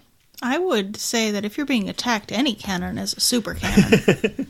There's also a set of cards in the Endless that are quote-unquote spore cards, and they kind of interlink together so that you'll get infestations on your ship that will be internal threats, and then depending on what threat cards come up. There's one spore threat card that will particularly damage depending on the number of spore cards in play. And then the end boss is completely different as well. So I guess I can swing back into the end bosses here. So there's 2 end bosses. In the base game, you have the Ouroboros, which is 6 cards that come up into your threat area all at the same time. And they all are, obviously super powered. Like one of them is you can't attack any other card until this one is destroyed. And then this one over here, you roll the threat die twice, or this one has a whole bunch of attack, stuff like that. Super challenging and really big and scary and really tough to beat unless you're coming in at a really good position. The way that the Apex works is really interesting as well. It's also 6 cards, and you're going to randomly deal them out into your threat area when they all come up together. But they all kind of interlock together, and depending on the way that those cards came out, when you roll the threat die, if one of the numbers is on there, it's going to activate things on the cards next to it. So as you are attacking it and moving the cards up and down in your threat line, it's actually going to change capabilities as you go on. I much preferred this, even though it whooped my butt, like horrendously kicked my butt the first time I played with the Apex. But it's a really, really cool system and interesting way that works. So if you manage to survive the entire threat deck and beat that end of the boss, you have won that particular mission. And then you can choose another ship, shuffle up the cards, and go again. And, continue on with your deep spacing. Make it so. I made it so once or twice. Good. I'm just realizing I forgot one important thing about the way that you get attacked. Through each round, after your dice activate and you do whatever, you'll flip over one threat card and it'll go into your threat zone, and then you're going to roll a black threat die, and all of the different attacking thingies have different numbers on them, and if it activates a specific number, then it will attack you in that certain way. That is very important and something I forgot to say, so I apologize for that, dear listeners. So, at the same time, you're trying to reduce everything's health, but you also want to make sure that if you've got a bunch of cards that all have the same number, that you get rid of some of those first, as opposed to just leaving them on the board, even if they might be a weaker threat. Because if they all do come up at the same time, that feels like you're going to take quite a damage. Guess how many damage I took? Too many. Quite a bit. No, that happened to me once or twice, pretty much every game I play, where I'm just like, well, I mean, what are the odds of it coming up with a 4? Most of my other numbers are safe, and then every time you roll a 4. It's definitely a risk assessment thing there of, if this goes horribly wrong, can I survive, and can I hopefully roll dice I need to build my hull back up on the next round? It was much more stressful than I expected, especially once I, got a feel for the way that the cards would work. And one thing that I really enjoyed about this is that between the base deck and the Endless deck, both of them were worth playing again. It's not like the expansion deck is so much cooler and different than the base deck. They both have their benefits. I would assume they are fairly different, though. Oh, yeah. Okay. One thing that's really interesting as well, the base deck has, I think, 54 cards in it, and they're all pretty straightforward, and you have the final boss at the end. The way that the Endless works, there are less cards in the deck, but there are 2 cards in there called Endless cards that actually recycle things you've come at before back into your deck. Okay, so they make the deck bigger than it actually is. Exactly. They make it kind of artificially longer with that cycling mechanic, but that happened at least once for me, where the card that came back out was like the one that was giving me the most trouble, of course, because that's the only way it's ever going to work. Both of them were pretty well balanced as well. You have a set of these Don't Panic cards that will come up as threats that are kind of like your Sunny Day at the Beach in Robinson Crusoe, for example, where they have the Nothing Happened cards. And it's good to have those in there. And it also allows you to then modify the difficulty of that particular challenge or whatever game you're playing. If you want a more challenging game, take out more of the Don't Panic cards. There's 6. They recommend 6, 3, and 1 for the different difficulty levels. And of course, you can change it up with the way that the Ouroboros comes in. Another option is you just shuffle the Ouroboros. It's a hard word to say.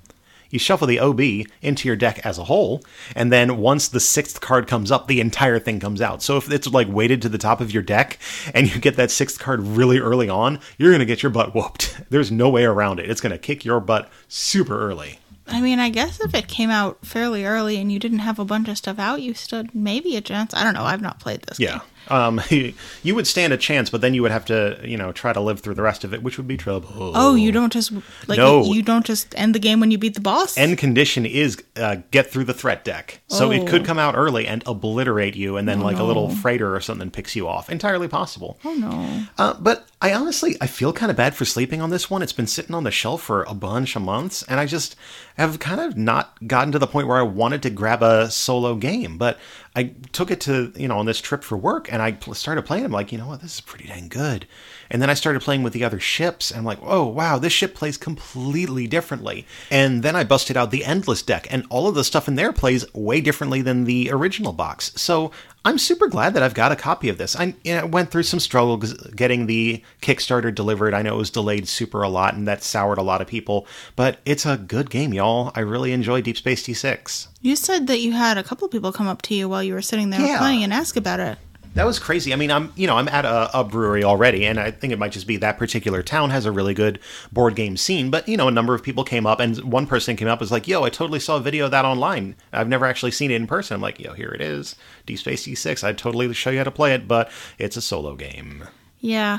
Speaking of the visual presentation of this game, I do have to say, just from having walked by watching you play it, it's not a looker. No, it's not. It is a super bare bones kind of look. It's very much kind of like, the box looks like a choose your own adventure book. Yeah. But then inside of it, it's very black and white, very kind of technical manual kind of looking, I think is what I would say. Yeah, like a spec drawing or something like that. Yeah, so if you're looking for like super arty and super, that kind of stuff, it's not that. It looks fine.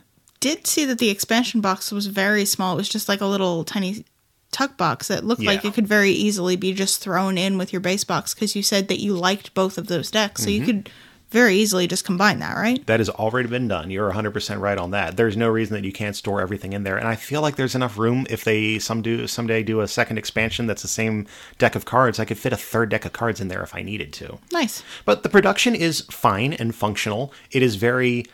functional is a way to kind of describe the design. It's nothing more than you need it to be, and it looks like technical manual kind of stuff. But I really enjoyed it, and I feel like I'm going to leave this one in my travel bag when I'm traveling for work. Because that's what it's for. You can play it too, of course, if you want. I'm fine. You love space, though. I don't. Sigh. Another space game. I'm sorry. All right, well, let's get a little bit of theme in here. Maybe we'll put this one on tap? We certainly will. Deep Space D6. For more information on the beers we chose to pair with today's game on tap, check out the show notes section at our website, draftmechanic.net. Okay, in case you forgot, we are talking about Deep Space D6 and the Endless expansion. This one came out in 2018 with the second printing from Tower Leader Games. One player, 30 minutes. Tony Go did the design, the art, and also art from Tim McBurney. This is a game of tower defense, but like with a spaceship and dice. Danielle? Okay. Before we start this on tap, though, I have to say, normally when we do a 6-pack review, we try to do an on tap for the game we're doing a 6-pack review for. And we are doing a 6-pack review this episode. We are doing a review of Coimbra, which I'm very excited to get to talking to you about in a little bit.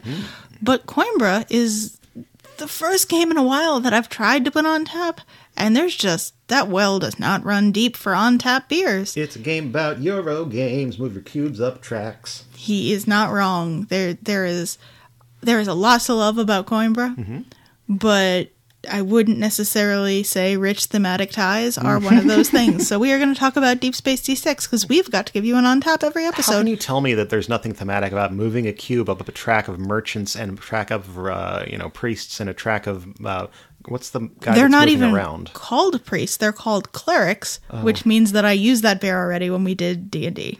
Anyway, Deep Space D6. The first one I've got from Half Acre Beer Company in Chicago, Illinois is called Deep Space. Boy, that was easy. Let's close up shop and head home.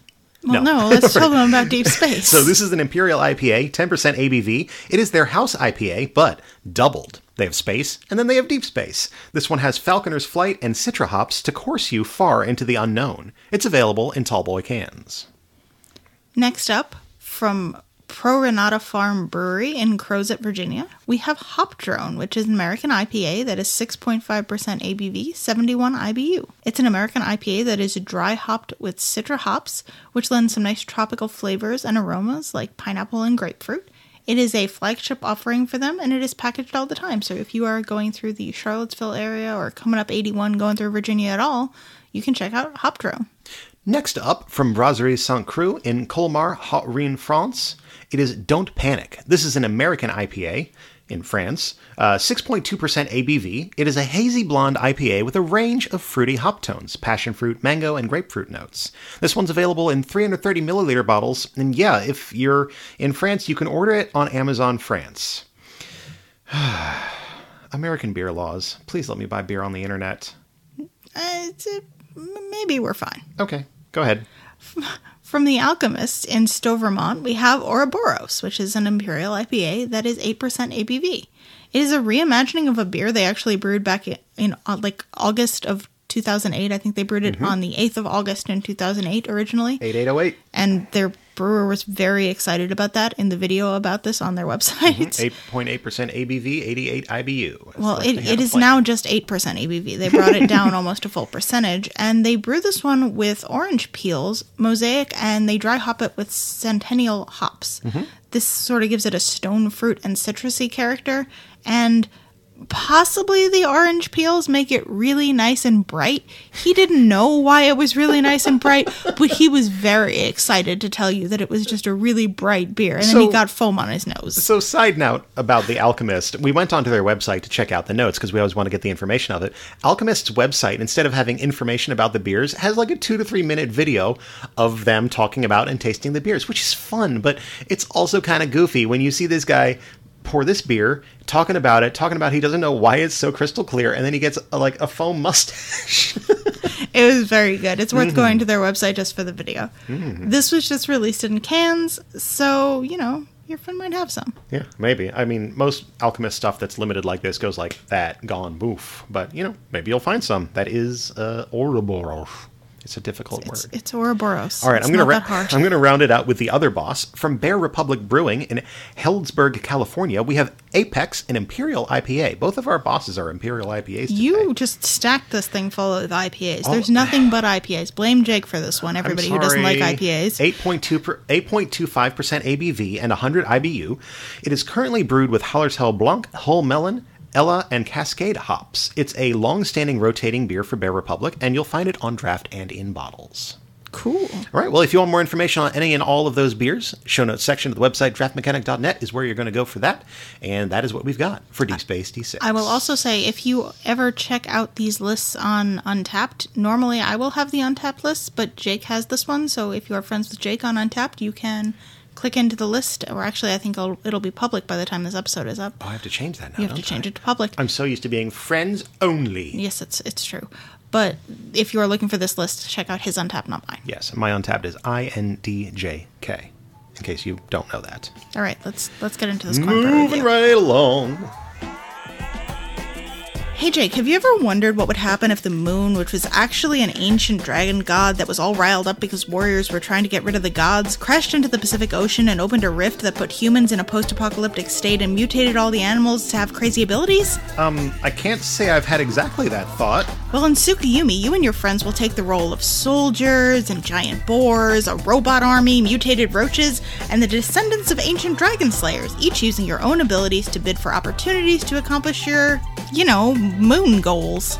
And when can I accomplish these moon goals? Grey Fox Games is bringing Tsukiyumi to Kickstarter in mid-March 2019, so keep your eye out lest you anger the dragon moon god further.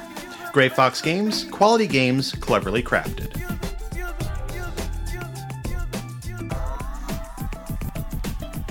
So our 6-pack review this week is Coimbra, which is a 2018 release from Eggertspiel. It plays 2 to 4 players in 60 to 90 minutes. The designers are Flaminia Rossini and Virginio Gili, and the artist is Chris Williams. This is a game of dice drafting and card drafting and your own undoing drafting, just drafting everything. Okay, so Coimbra is a dice drafting, worker, action selection, engine building Euro game in which you're going to be drafting dice and then using those dice to place in one of the 4 different kind of action card selection spaces on the main board, with which you're going to then buy cards to put into your personal tableau to build your engine so that in each phase of the game you'll get to do additional exciting things. Right? Yeah. Yeah, I think that's a good place to start here. So you've got your personal tableau board, and it tracks your 2 different kinds of currency. You have money, and you have shields, which I guess are fancy coins. They're shield-shaped coins. They were explained in the rulebook, because I went through this rulebook looking for some theme that I could get any kind of beers off of. They are security guards, because some of the noble people of the town can't be bought off. You need to provide them with additional security, and that's how you influence them. Okay, so shield-shaped coins. Got it. And as you get additional cards, which are the nobles of which you spoke, you're either going to be bribing them with coins or bribing them with shield coins. You're going to get those cards into your personal tableau, and they're going to activate in different stages of the game. Some of the cards, nobles, that you get will help you out in the dice placement section where you're going to be placing your dice in one of the 4 different sections, and maybe it'll give you, like, it's cheaper to hire this kind of person, or cheaper to get this kind of card. There's another section in your player tableau board that is the income section that we'll talk about income in a second, but when you take income, they'll give you buffs, like you get extra income of this, or so on and so forth.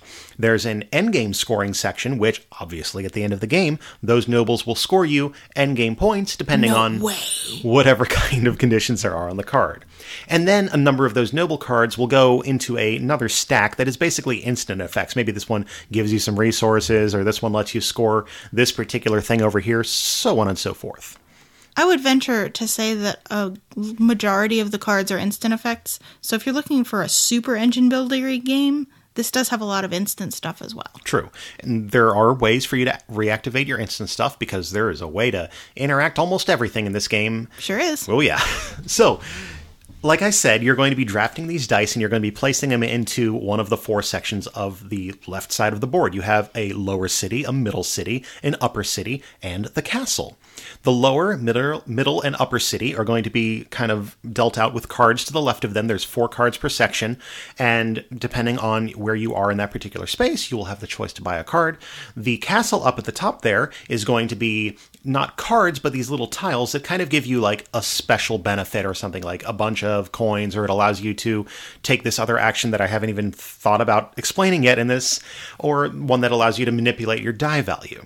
So, manipulating the die value is kind of important because each of the sections is going to activate in order in a certain way. The castle is going to activate from the lowest die number to the highest die number. When you take a die, you're going to place a little kind of die koozie that looks like a castle on the bottom of it, so you know whose player that white number 1 is. And they'll activate from lowest to highest, and you'll draft out the things you want. The other sections go from highest to lowest, but here's where the rub is. You have to spend the amount of either coins or shields of currency based on the number that you've selected. So if you want a card in that row really badly, you can take that 6 and place it down, and nobody else is going to be able to pick before you, but it's going to cost you 6 of whatever that particular noble's resources are to get that card. And obviously you're going to have to make that decision and kind of decide whether or not you just want to pay 4. Nobody's going to want to pay 6 in this row, but they absolutely will, and you won't get that card you want because that's how this is going to go. I always kind of envision it like as the nobles notice other people being hired out of the row, they're like, well, I don't need quite that much money. Or maybe if you just gave me $2. Yeah, I want to come to your party, your castle party. So the different nobles also come in 4 different suits or colors, or what's the thing? Guilds? Colors? There are 4 different colors. You have the green color, you have the purple color, the blue color, and the other one. Gold? There's orange and gray. So. Gray. Yeah, I'm sorry. There's the 4 different colors. One of them's a key. One of them is the... Oh, crap. What did you call them? They're not priests. The council members are gray. The clerics are purple. The merchants are orange. And... the other one exists. Somebody else also they score you cards. Points. The green one scores you points. So when you take these cards, you're going to place them into your tableau in whatever section they go, and you're also going to move up on one of those particular guild tracks, which is cool because the income you get each round is going to depend on your place on those different guild tracks. One of them will get you income in coins, one will get you income in shields, one will get you income in victory points straight up, and one will get you income in steps. You can walk number of steps based on your income. I get all that income every time? No, you don't, because which die you took is going to determine which of the different tracks you're going to activate. You'll get to draft 3 dice per round, so only 3 of your tracks, or up to 3 of your tracks, will activate, because whatever 3 colors you draft are going to be the 3 tracks you get income on. So, to kind of go back to the beginning here, you're not only, when you take a die, you're choosing what income you want to get at the end of the round, how much you're willing to pay on a particular round, where you want to place it in that particular section of the castle, and what card you're going to get with that placement. There's a lot of things you need to think about there when you're taking any one of these decisions. Okay, so then there's another part, which is the middle third of the board, which is a dude walking around a map. He's on a pilgrimage. He's on a pilgrimage. There's a dude, a little meeple, and he walks around a map. Yeah. Everybody's got Everybody's got their own little meeple traveler person. So if you've ever played Orleans has a kind of a similar thing where you have the merchant that travels around from city to city and gets goods. But this one is on a pilgrimage, and your little meeple is going to go to different spaces on the board that are monasteries. And these tiles are all variable, and they're kind of tiered out into tier 1, 2, and 3. And they're going to give you more ways to score points, more ways to get resources, and more ways to get more things from other monasteries you visit. There's a lot of variability in that particular setup, and it's going to really infer your strategy on how you're going to progress around that particular zone. You also won't get all of them out in every game, so there is a little bit of variability in which monasteries are available in every particular game. So all of those things together, you're going to play exactly 4 rounds of this game, which is, everybody drafting 3 dice. So you're really only going to be doing 12 dice placement actions in this game. But every single die you place is going to have a whole bunch of impact on a lot of different things. At the end of the game, you're going to score out... Oh, I did forget about that other thing. So there is another thing that I totally told you a little while ago that I was going to forget about, but there is a set of cards at the bottom, which are voyages you can invest in. They are just cards, and you can spend, I think, whatever number of shields or coins to put a token on there, and they are additional endgame scoring things. Like, one of them just gets you 9 points. That's easy to figure out. Another one is the orange and green tracks added together divided by 2 number of points. Math will be involved. So, at the end of the game, after the 4 rounds, you're going to score based on whoever's the highest on each of the different scoring tracks, wherever you are on the voyages, whichever ones you've invested in, plus your resources, plus your endgame scoring cards, plus crowns you've got, plus other stuff, and you're going to kind of assemble this all into a nice salad bowl and eat up the delicious point salad of Coimbra. I think I got it all. Yeah? Yeah. So... I want to start off by saying that explanation was way more convoluted than this game plays. Well, there's a lot of things that you had to explain, but when you're actually playing the game, you're thinking about all of them all the time, so it's always, present in your mind. And I think one of the ways that it worked out so well for me is after we played our first 2-player game of this, I was super able to grok it and kind of explain it by pointing to everything on the board and explaining how it works. Describing this on an audio medium is actually way more difficult than it is describing this to somebody in person. The iconography in Coimbra is one of the strongest parts about the design to me, and I really enjoy A, the iconography, and B, how bright everything is in this game. We joke a lot about this being, kind of quote-unquote themeless or not having theme, but I didn't really think about this game as being super themeless until we tried to do the on-tap stuff, because it's so bright and so lush, and the art is so, quirky and fun, that alone feels thematic to me in a way. I agree. The art is absolutely gorgeous. This is an absolutely beautiful game to look at on the board.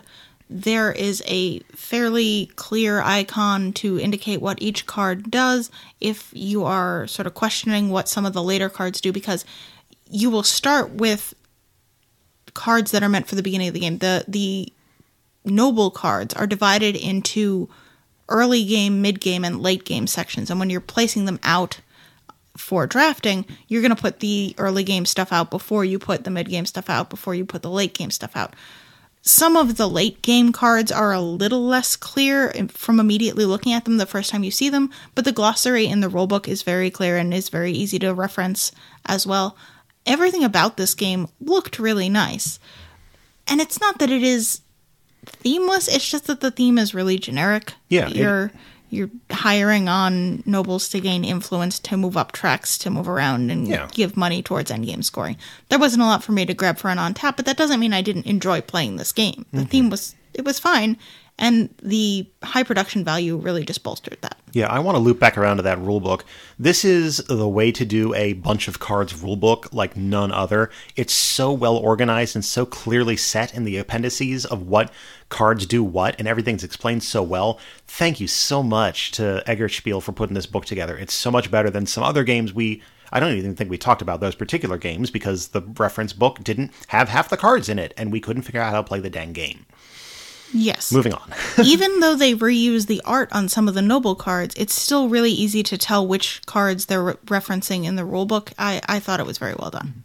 So I taught you this game from reading it from the rulebook. How did you feel about the learning curve of this game over a few plays? I think it was fine, and I don't think in any of the games after that where new players were added in, anybody really had a difficult time understanding how the game worked. Obviously, people who've played it before had a better understanding of, the way the systems work together, although one of our new players absolutely schooled everybody on one of the games. But I think it is not a difficult game to understand when you can see it in front of you. I felt a lot of progression as I was learning this game and as I played it throughout the review cycle here, so that, I felt much more comfortable and confident later plays of this as well. And I gotta say, yeah, I was super surprised. Daniel's second game of it, he just, he found a strategy that worked so well and just crushed us all. So you are going to see some of that if you're, you got a player that's super well at seeing that kind of cohesive strategy stuff. But I feel like the randomness of all the different elements are going to make it so that those things are luck if you get them. Well, I don't think it was luck. I think he was good at it because the strategy that he tried in that game, I tried to follow a similar strategy on a later game, and it worked fine, but it didn't work anywhere near as well as it worked for him on that particular game.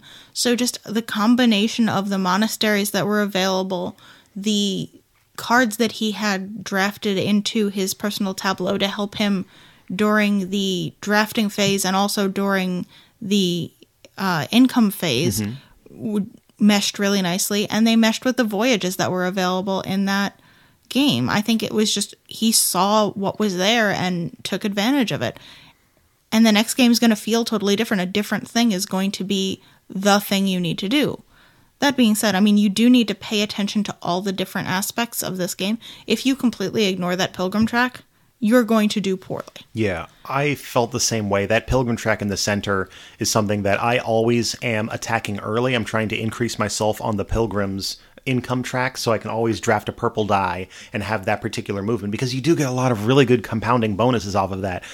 We've been very lucky in one or two games that there's a particular monastery that once you place your token there, you get a point every time you visit a monastery, and that's just incrementally over the game an extra 10 or 15 points, and that's some pretty dang good points right there.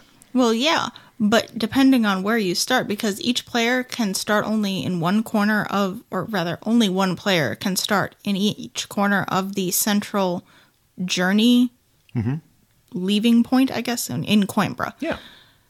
When you are setting up the game at the beginning, you can either take some starting cards, so you can take your turn to take the cards that you want to set yourself up that way, or you can place out your pilgrim to start in whichever corner you want of Coimbra. And if you are on the opposite corner from a monastery that is an early game monastery, you're going to be spending a lot of time circling back around because you can never go back through Coimbra. So you have to go around, and you may be wasting a bunch of time and hitting a bunch of monasteries before you even get to that thing. So it's even at the very beginning, there's an important choice of whether it is better to take that early good position on that pilgrim track, or whether it's more important that you get the combination of cards that set you up for the strategy you think is best for the other parts of the game, for the voyages or for where the high-level influence tracks are, because the influence tracks do not score the same. Each one scores a little bit more or a little bit less, depending on how the tiles are placed out during that game. So, that being said, I never really felt like I needed to place my pilgrim more than I needed to pick a set of starting cards. Maybe that was just because that's where I always ended up in player order, but I don't remember ever personally placing my pilgrim first. Do you remember ever doing that? I didn't do it, but I should have done it on at least 2 of the games we've played. Oh, okay. Because the cards that I ended up picking, I thought would be useful, but then depending on how I got to draft the cards later in the game, what cards came out together, because, depending on the groupings in each zone of the city, maybe one card is very much the best card in that zone, or maybe they're all really good and you can never tell which is going to go first. I should have placed my pilgrim and not worked on going all the way around instead of taking a card, because I didn't get as much advantage off the pairing I took. So I didn't do it, but I should have done it. Okay, fair enough. I do like the fact that this game does give you those kind of early game starting cards as well. You know, you've got the 8 different cards. Depending on player count, you deal out one set of 2 per player, and then you're in reverse player order, you're drafting those cards out. I liked having that in there. I'm glad that they don't start us with a quote-unquote zero production engine in this particular game, because also the cards that you get, you will also get to move forward on your influence tracks for whatever of the different guilds they are. Super helpful, and it gives you something to kind of start out on. Kind of like in Terraforming Mars, which is kind of the benchmark engine builder we're talking about these days. Your corporation gives you an idea where to go, something like that. I like having an engine building game that gives me the first step of something. And kind of going on with the cards and the engine building aspect there, one thing that I've thought about during playing this a bunch of times is you're going to see all of the noble cards in every game. All of the 48 cards will come out over the 4 rounds because you're putting 12 cards out every round. You have half of them are Era 2 and half of them are Era 3. So first round you'll see half of the Era 2, second you'll see the other half. Do you feel as if the game needs more cards? Like, was it variable enough knowing that you're always going to see every card? Oh, certainly. Because it's not just the cards. Okay. It's like I was saying earlier, it's where the cards are and what combinations they're in. There were times where I was looking at a row and it was 3 cards that required shields and 1 card that required coins. Mm-hmm. And I didn't have shields. So if I went to that space, I either had to pay a ton of coins to be able to go first, if that was even an option, if I, had the amount of coins that would allow me to do that, or I just didn't go there. It didn't matter what the other 3 cards were because I didn't have the shields. Okay. And there are definitely points in this game where you don't have enough of both resources to make a strong bid for a high value card. You need to just take whatever's left if you take your lesser resource. And that's just the way it shakes out sometimes. Maybe there's not an income die that you can draft at the point when it is an option for you, and I just didn't get a chance to get my shield income this turn. Mm-hmm. So it wasn't necessarily this specific card that I was waiting for. I was waiting for this card in a set where I could place early enough that I could get the card that I wanted, and where that was the most valuable thing to me in that set, because you can place multiple dice in the same section of the city, and especially at a lower player count, you're going to get more cards from that. But in a 4-player game, if you place 2 in the same section of the city, and one of them is a fairly low value, which I would assume it would be, because everybody's trying to place at least a couple of low value things, so you have some resources left. You may not get what you want on your second pick if you get anything. You may just have to take the generic 2 money, 2 shields, right? Which is an option if you cannot take a card, or if you choose not to take a card, you can always take that generic income step. Consolation prize. Yeah.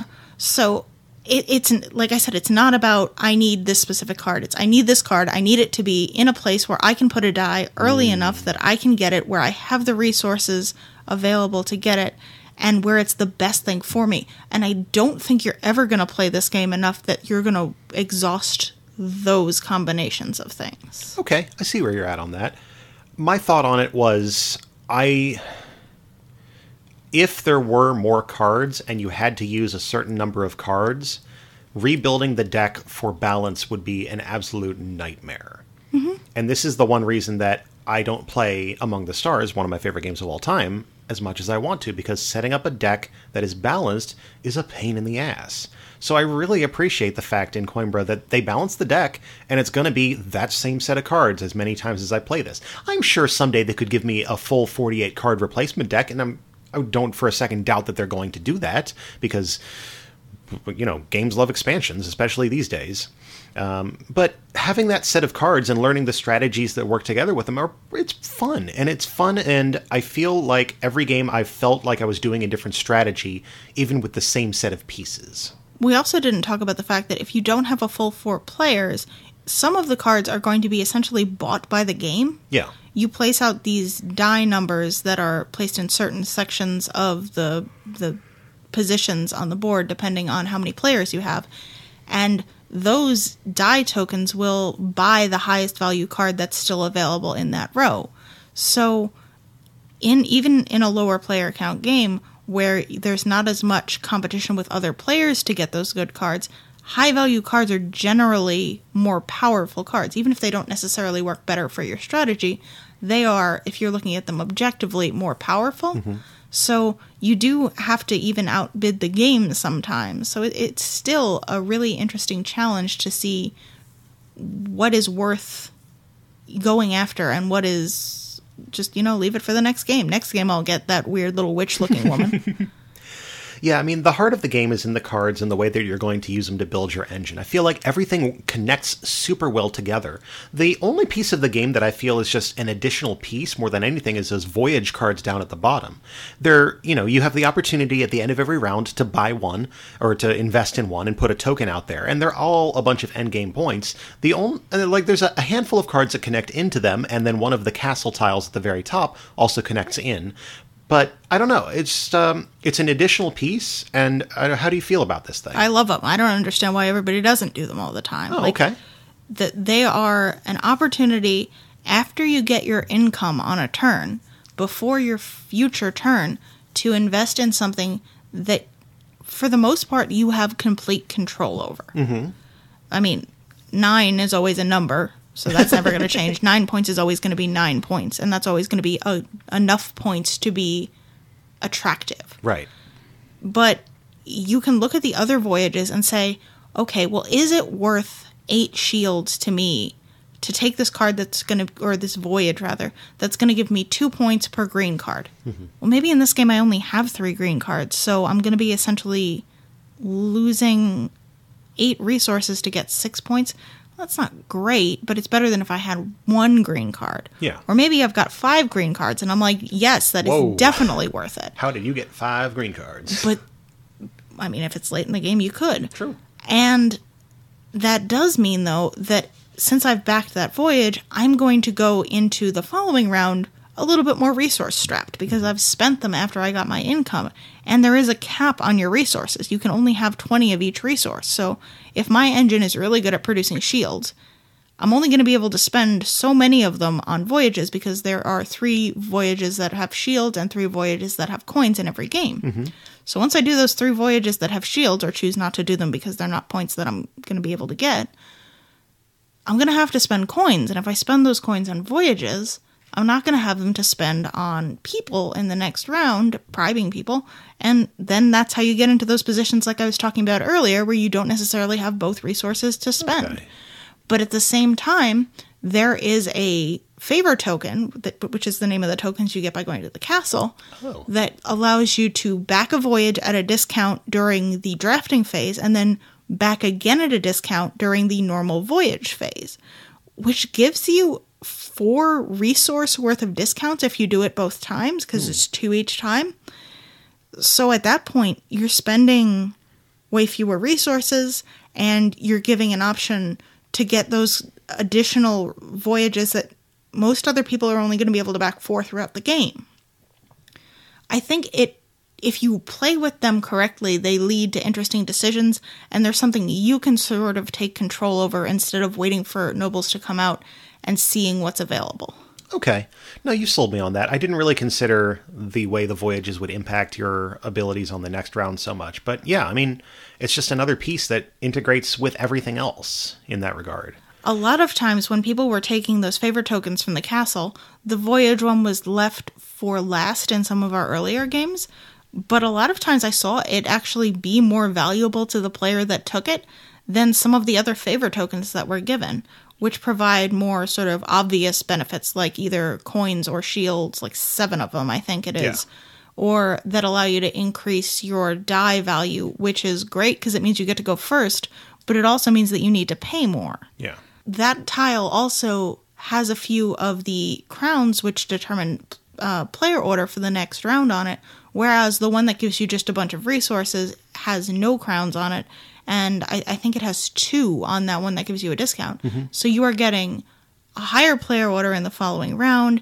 You're getting a discount on those voyages. It actually ended up being pretty useful to folk. I'm glad you brought that up because I completely forgot to talk about the way player order is reset when I was going through the description a little while ago. Between your dice activation and your income phase in phase D of the round, you're going to reset player order, and player order is determined by the number of crowns you have, and you get the crowns off of those castle favor tiles, and also some of the cards will have a token placed on them depending on how they're laid out that will give you additional crowns too. And the turn order from the previous round, people who are lower in turn order on the previous round will get automatic crowns, so that if you are stuck at the end of the turn order, you're more likely to be bumped up to the beginning of it, which I liked. Yeah, and the other thing I find really interesting about that is if there is a tie, it always shakes out so that the player order is reversed. The player order in Coimbra is super volatile in a 4-round game, which is really super fun in a way. Like, I didn't think about it, but I'm pretty sure most of our games, 3, if not all 4 of the players were first player at some point.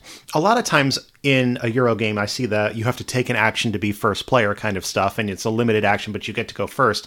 I really enjoyed the way that this handles that first player mechanic and makes it volatile and unpredictable so that it's going to be different each time you play through a round of the game.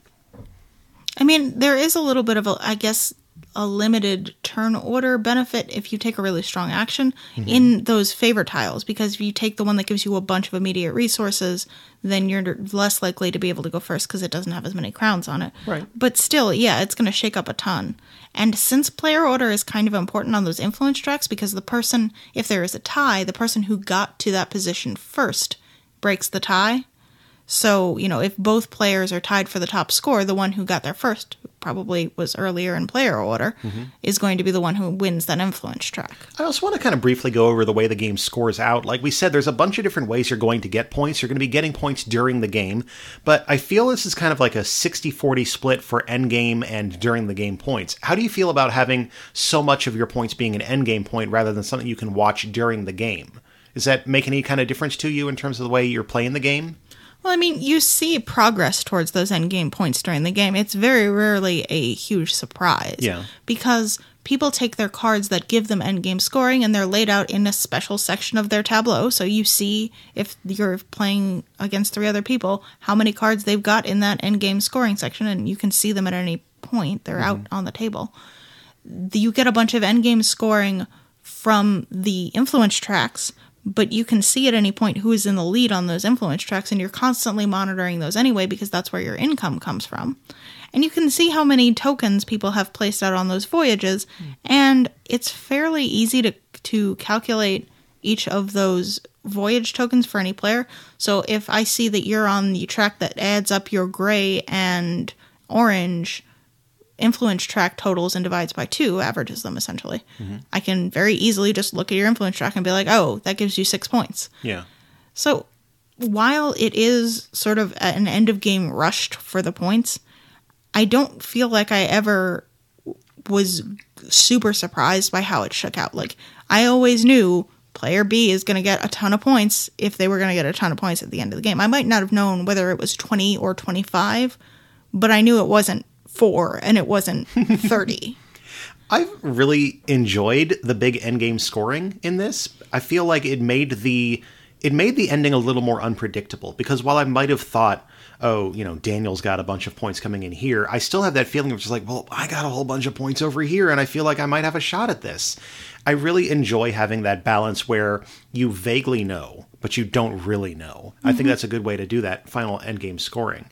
I guess the same is kind of true in Terraforming Mars. You can be way out ahead in your TR early in the game, and then you have the milestones and the awards, and somebody's got some Jovian card under their thing that gives them 9,000 points, which is, I'm pretty sure, the only score you can ever have with the Jovian stuff.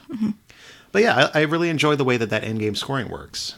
Okay, so having spoken about endgame scoring, let's get to some end review thoughts. Final thoughts. Coimbra was my game I wish I'd played when we did our year-end review at the beginning of this year from 2018. Now you've played it. I've played it. And it was honestly kind of a game that I saw and I was like, yeah, I'm probably going to enjoy that. And it's so nice when you expect a game to be right up your wheelhouse and then you play it and you're just like, oh yeah, this is exactly what I want.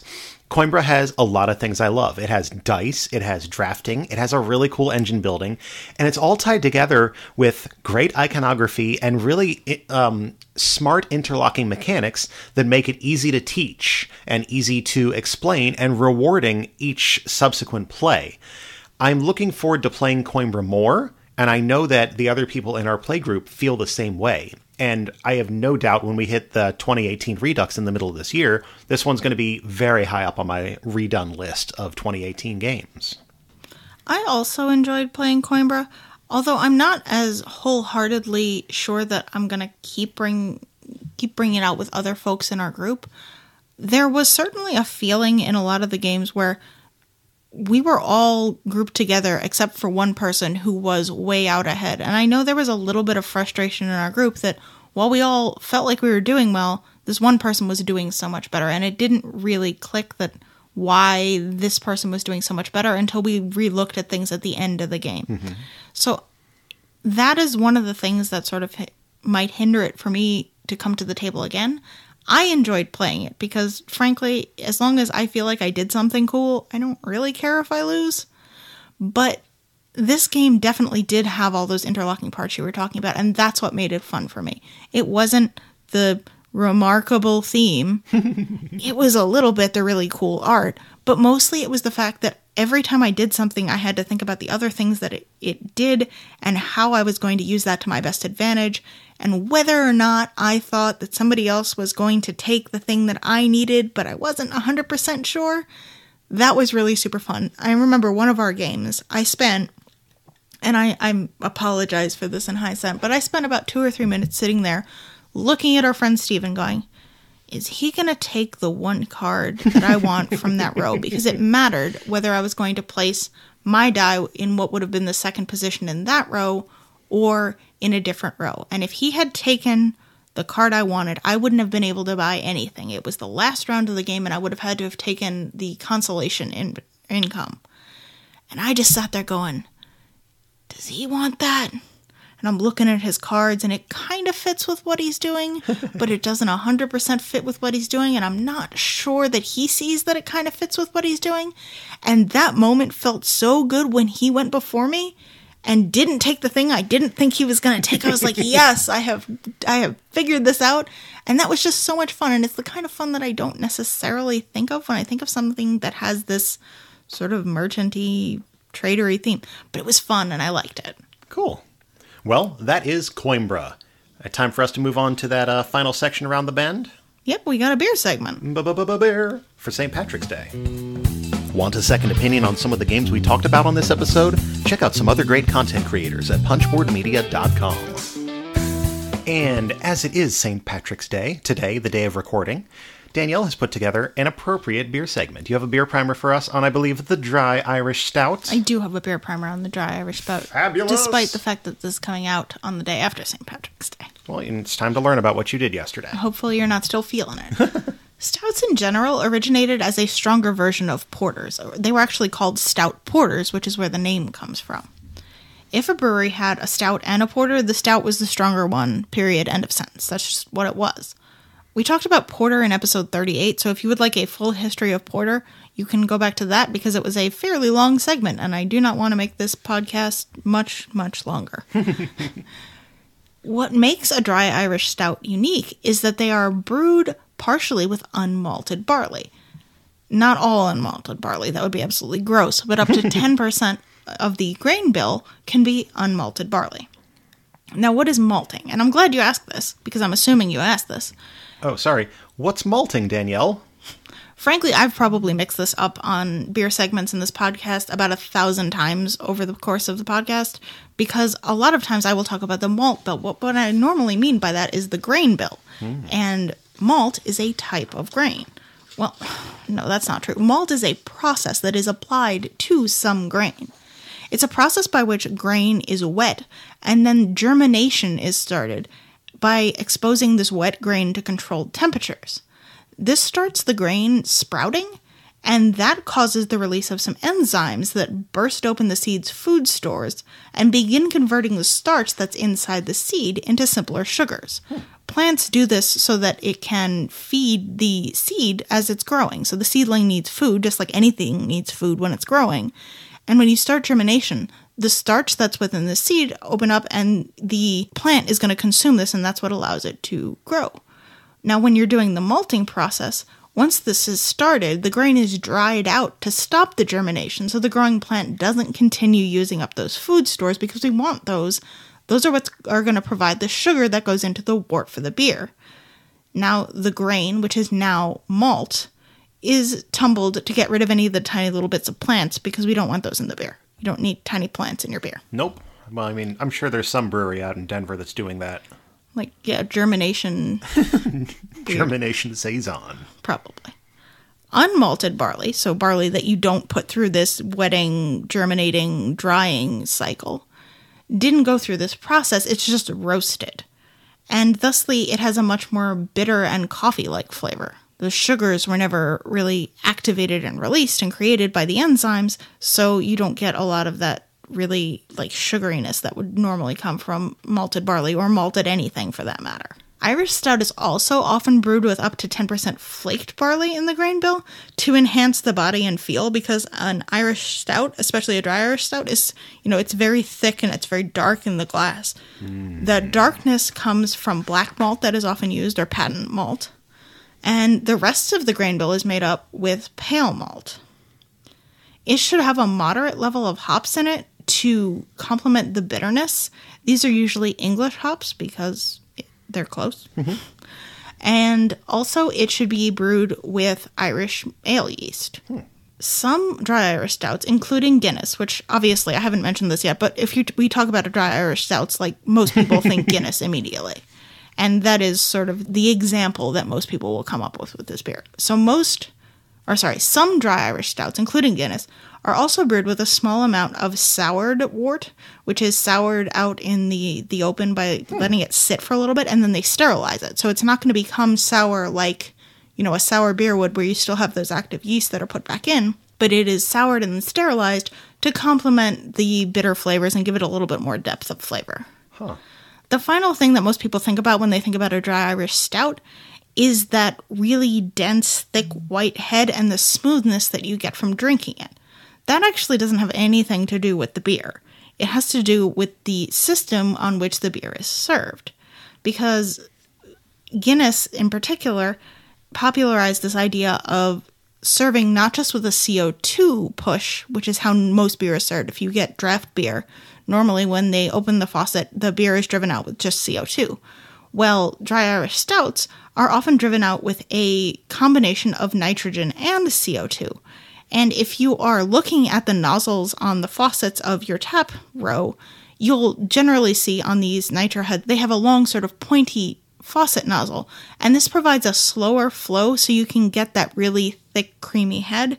And it's why, like, you talk about the Guinness pour, and they say it should take, I think it's 90 seconds that it should take or something.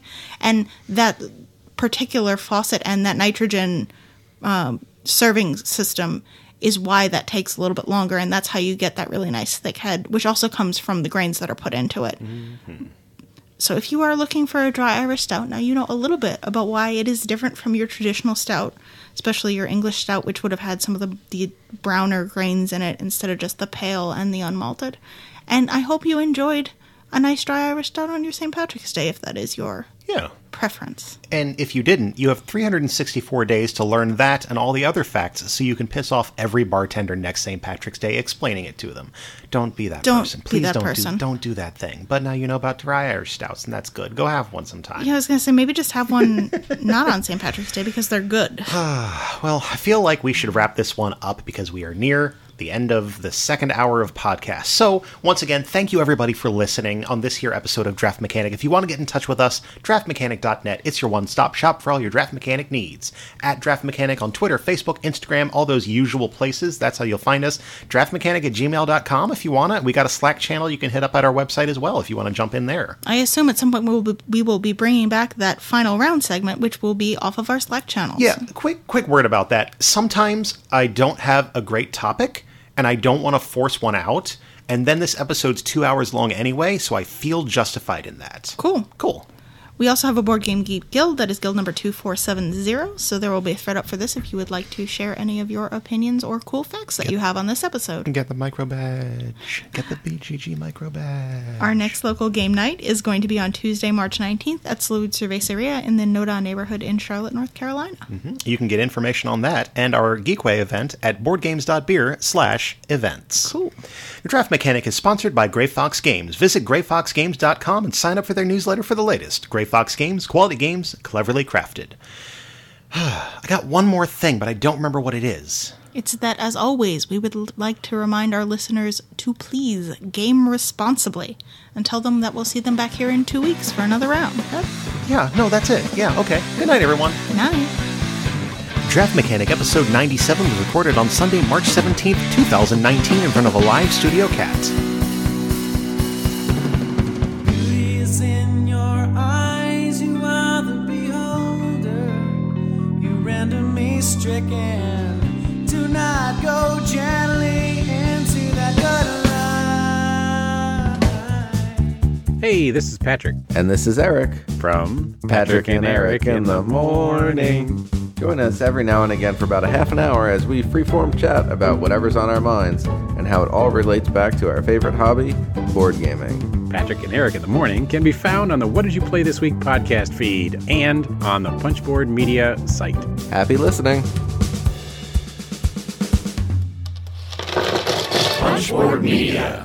where we all bring something to the table. Pull up a chair at punchboardmedia.com.